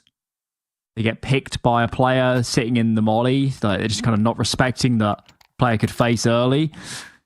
It's small lapses maybe for Nemiga, and now 7 chances for Monte. Obviously, map 2, it looks a bit worse for Ware, but here they haven't really put a foot wrong. They haven't been losing the same number of unorthodox rounds or to lesser buys that we saw earlier in this series, and this scoreline is the result of that. This round, though, will be tough to recover. It's only one man, the AWPer, on this half of the map. Came in with such tempo as well. The rotates are here for Monte, but Ryu, he didn't fully clear that angle, but Azu went out looking for it. And so they suss out that lurker. This is still on here for Monte. 2 on 3. Ryu's position is great, and they don't anticipate him to be so close. He'll close that gap, he'll tighten the noose, and he'll find all 3 out from Goose.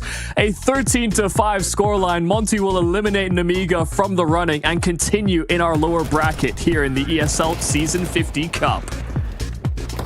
Feels well deserved. Feels well deserved. Train, putting the half buys to one side, they did play a lot of good gun rounds, clearly, given the lack of gun round wins for Nemiga. Here on map 3, I think we saw the best of Monte. They were definitely playing their cleanest Counter-Strike. Anti-eco, anti-force buy. Yeah. Maybe map was a factor, but still, they were much more disciplined and playing together. All in all, I saw a much better version of Monte today than I did yesterday. Yesterday, I know you didn't see it, Michael, but essentially imagine this game, but they get fully punished for those mistakes. Today, there were some errors. Right, okay. But at least on map 1 and 3, the margin was good enough that they get the maps over the line. It was more like it. The way I would look at it, or the way I come away from this game is, I think I've seen the highs and the lows, and I've seen a lot of the lows, but this Dust 2 was more a reflection of those highs and just a stable floor for Monte at the very least. There were still a couple of mistakes, players getting caught by team flashes and the like, but hardly anything as outrageous as some of the things that happened in maps 1 and 2. So yeah, Monte will have a lot to reflect on. Nemiga certainly will as well, as they now sit on the sidelines. But Monte at least have a date with a 33-year-old actually in the lower bracket. 33, of course, the anglicized Russian name to put cat b Tapu, which obviously means nothing in English, but has Kinky on it, which has been a famous name within the CIS region, and he is of that age. So I think they've done that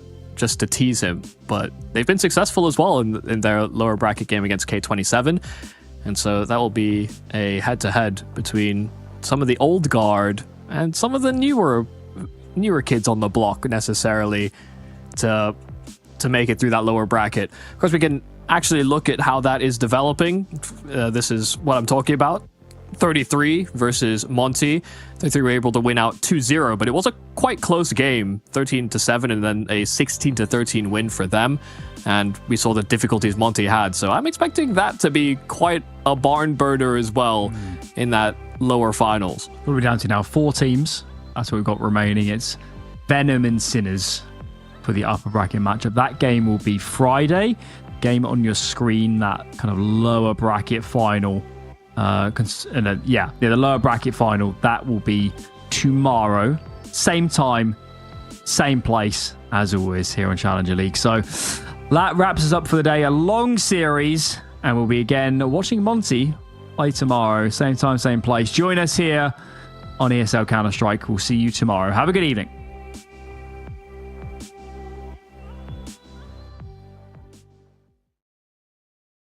I'll keep going till my feet become below. I'll keep going till my feet become below.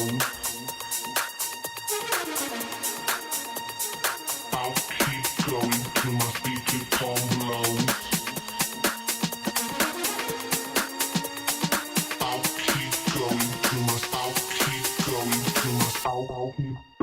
till my speaker come. I'll keep going till my speaker come low.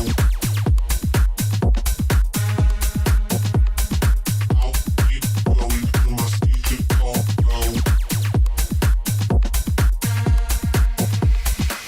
I'll keep going till my speaker come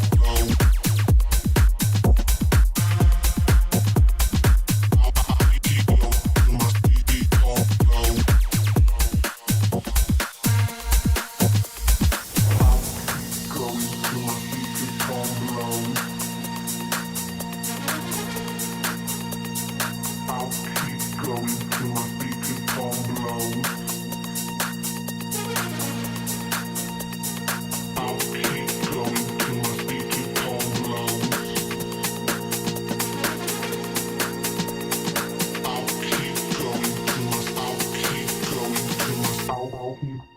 Till my speaker come.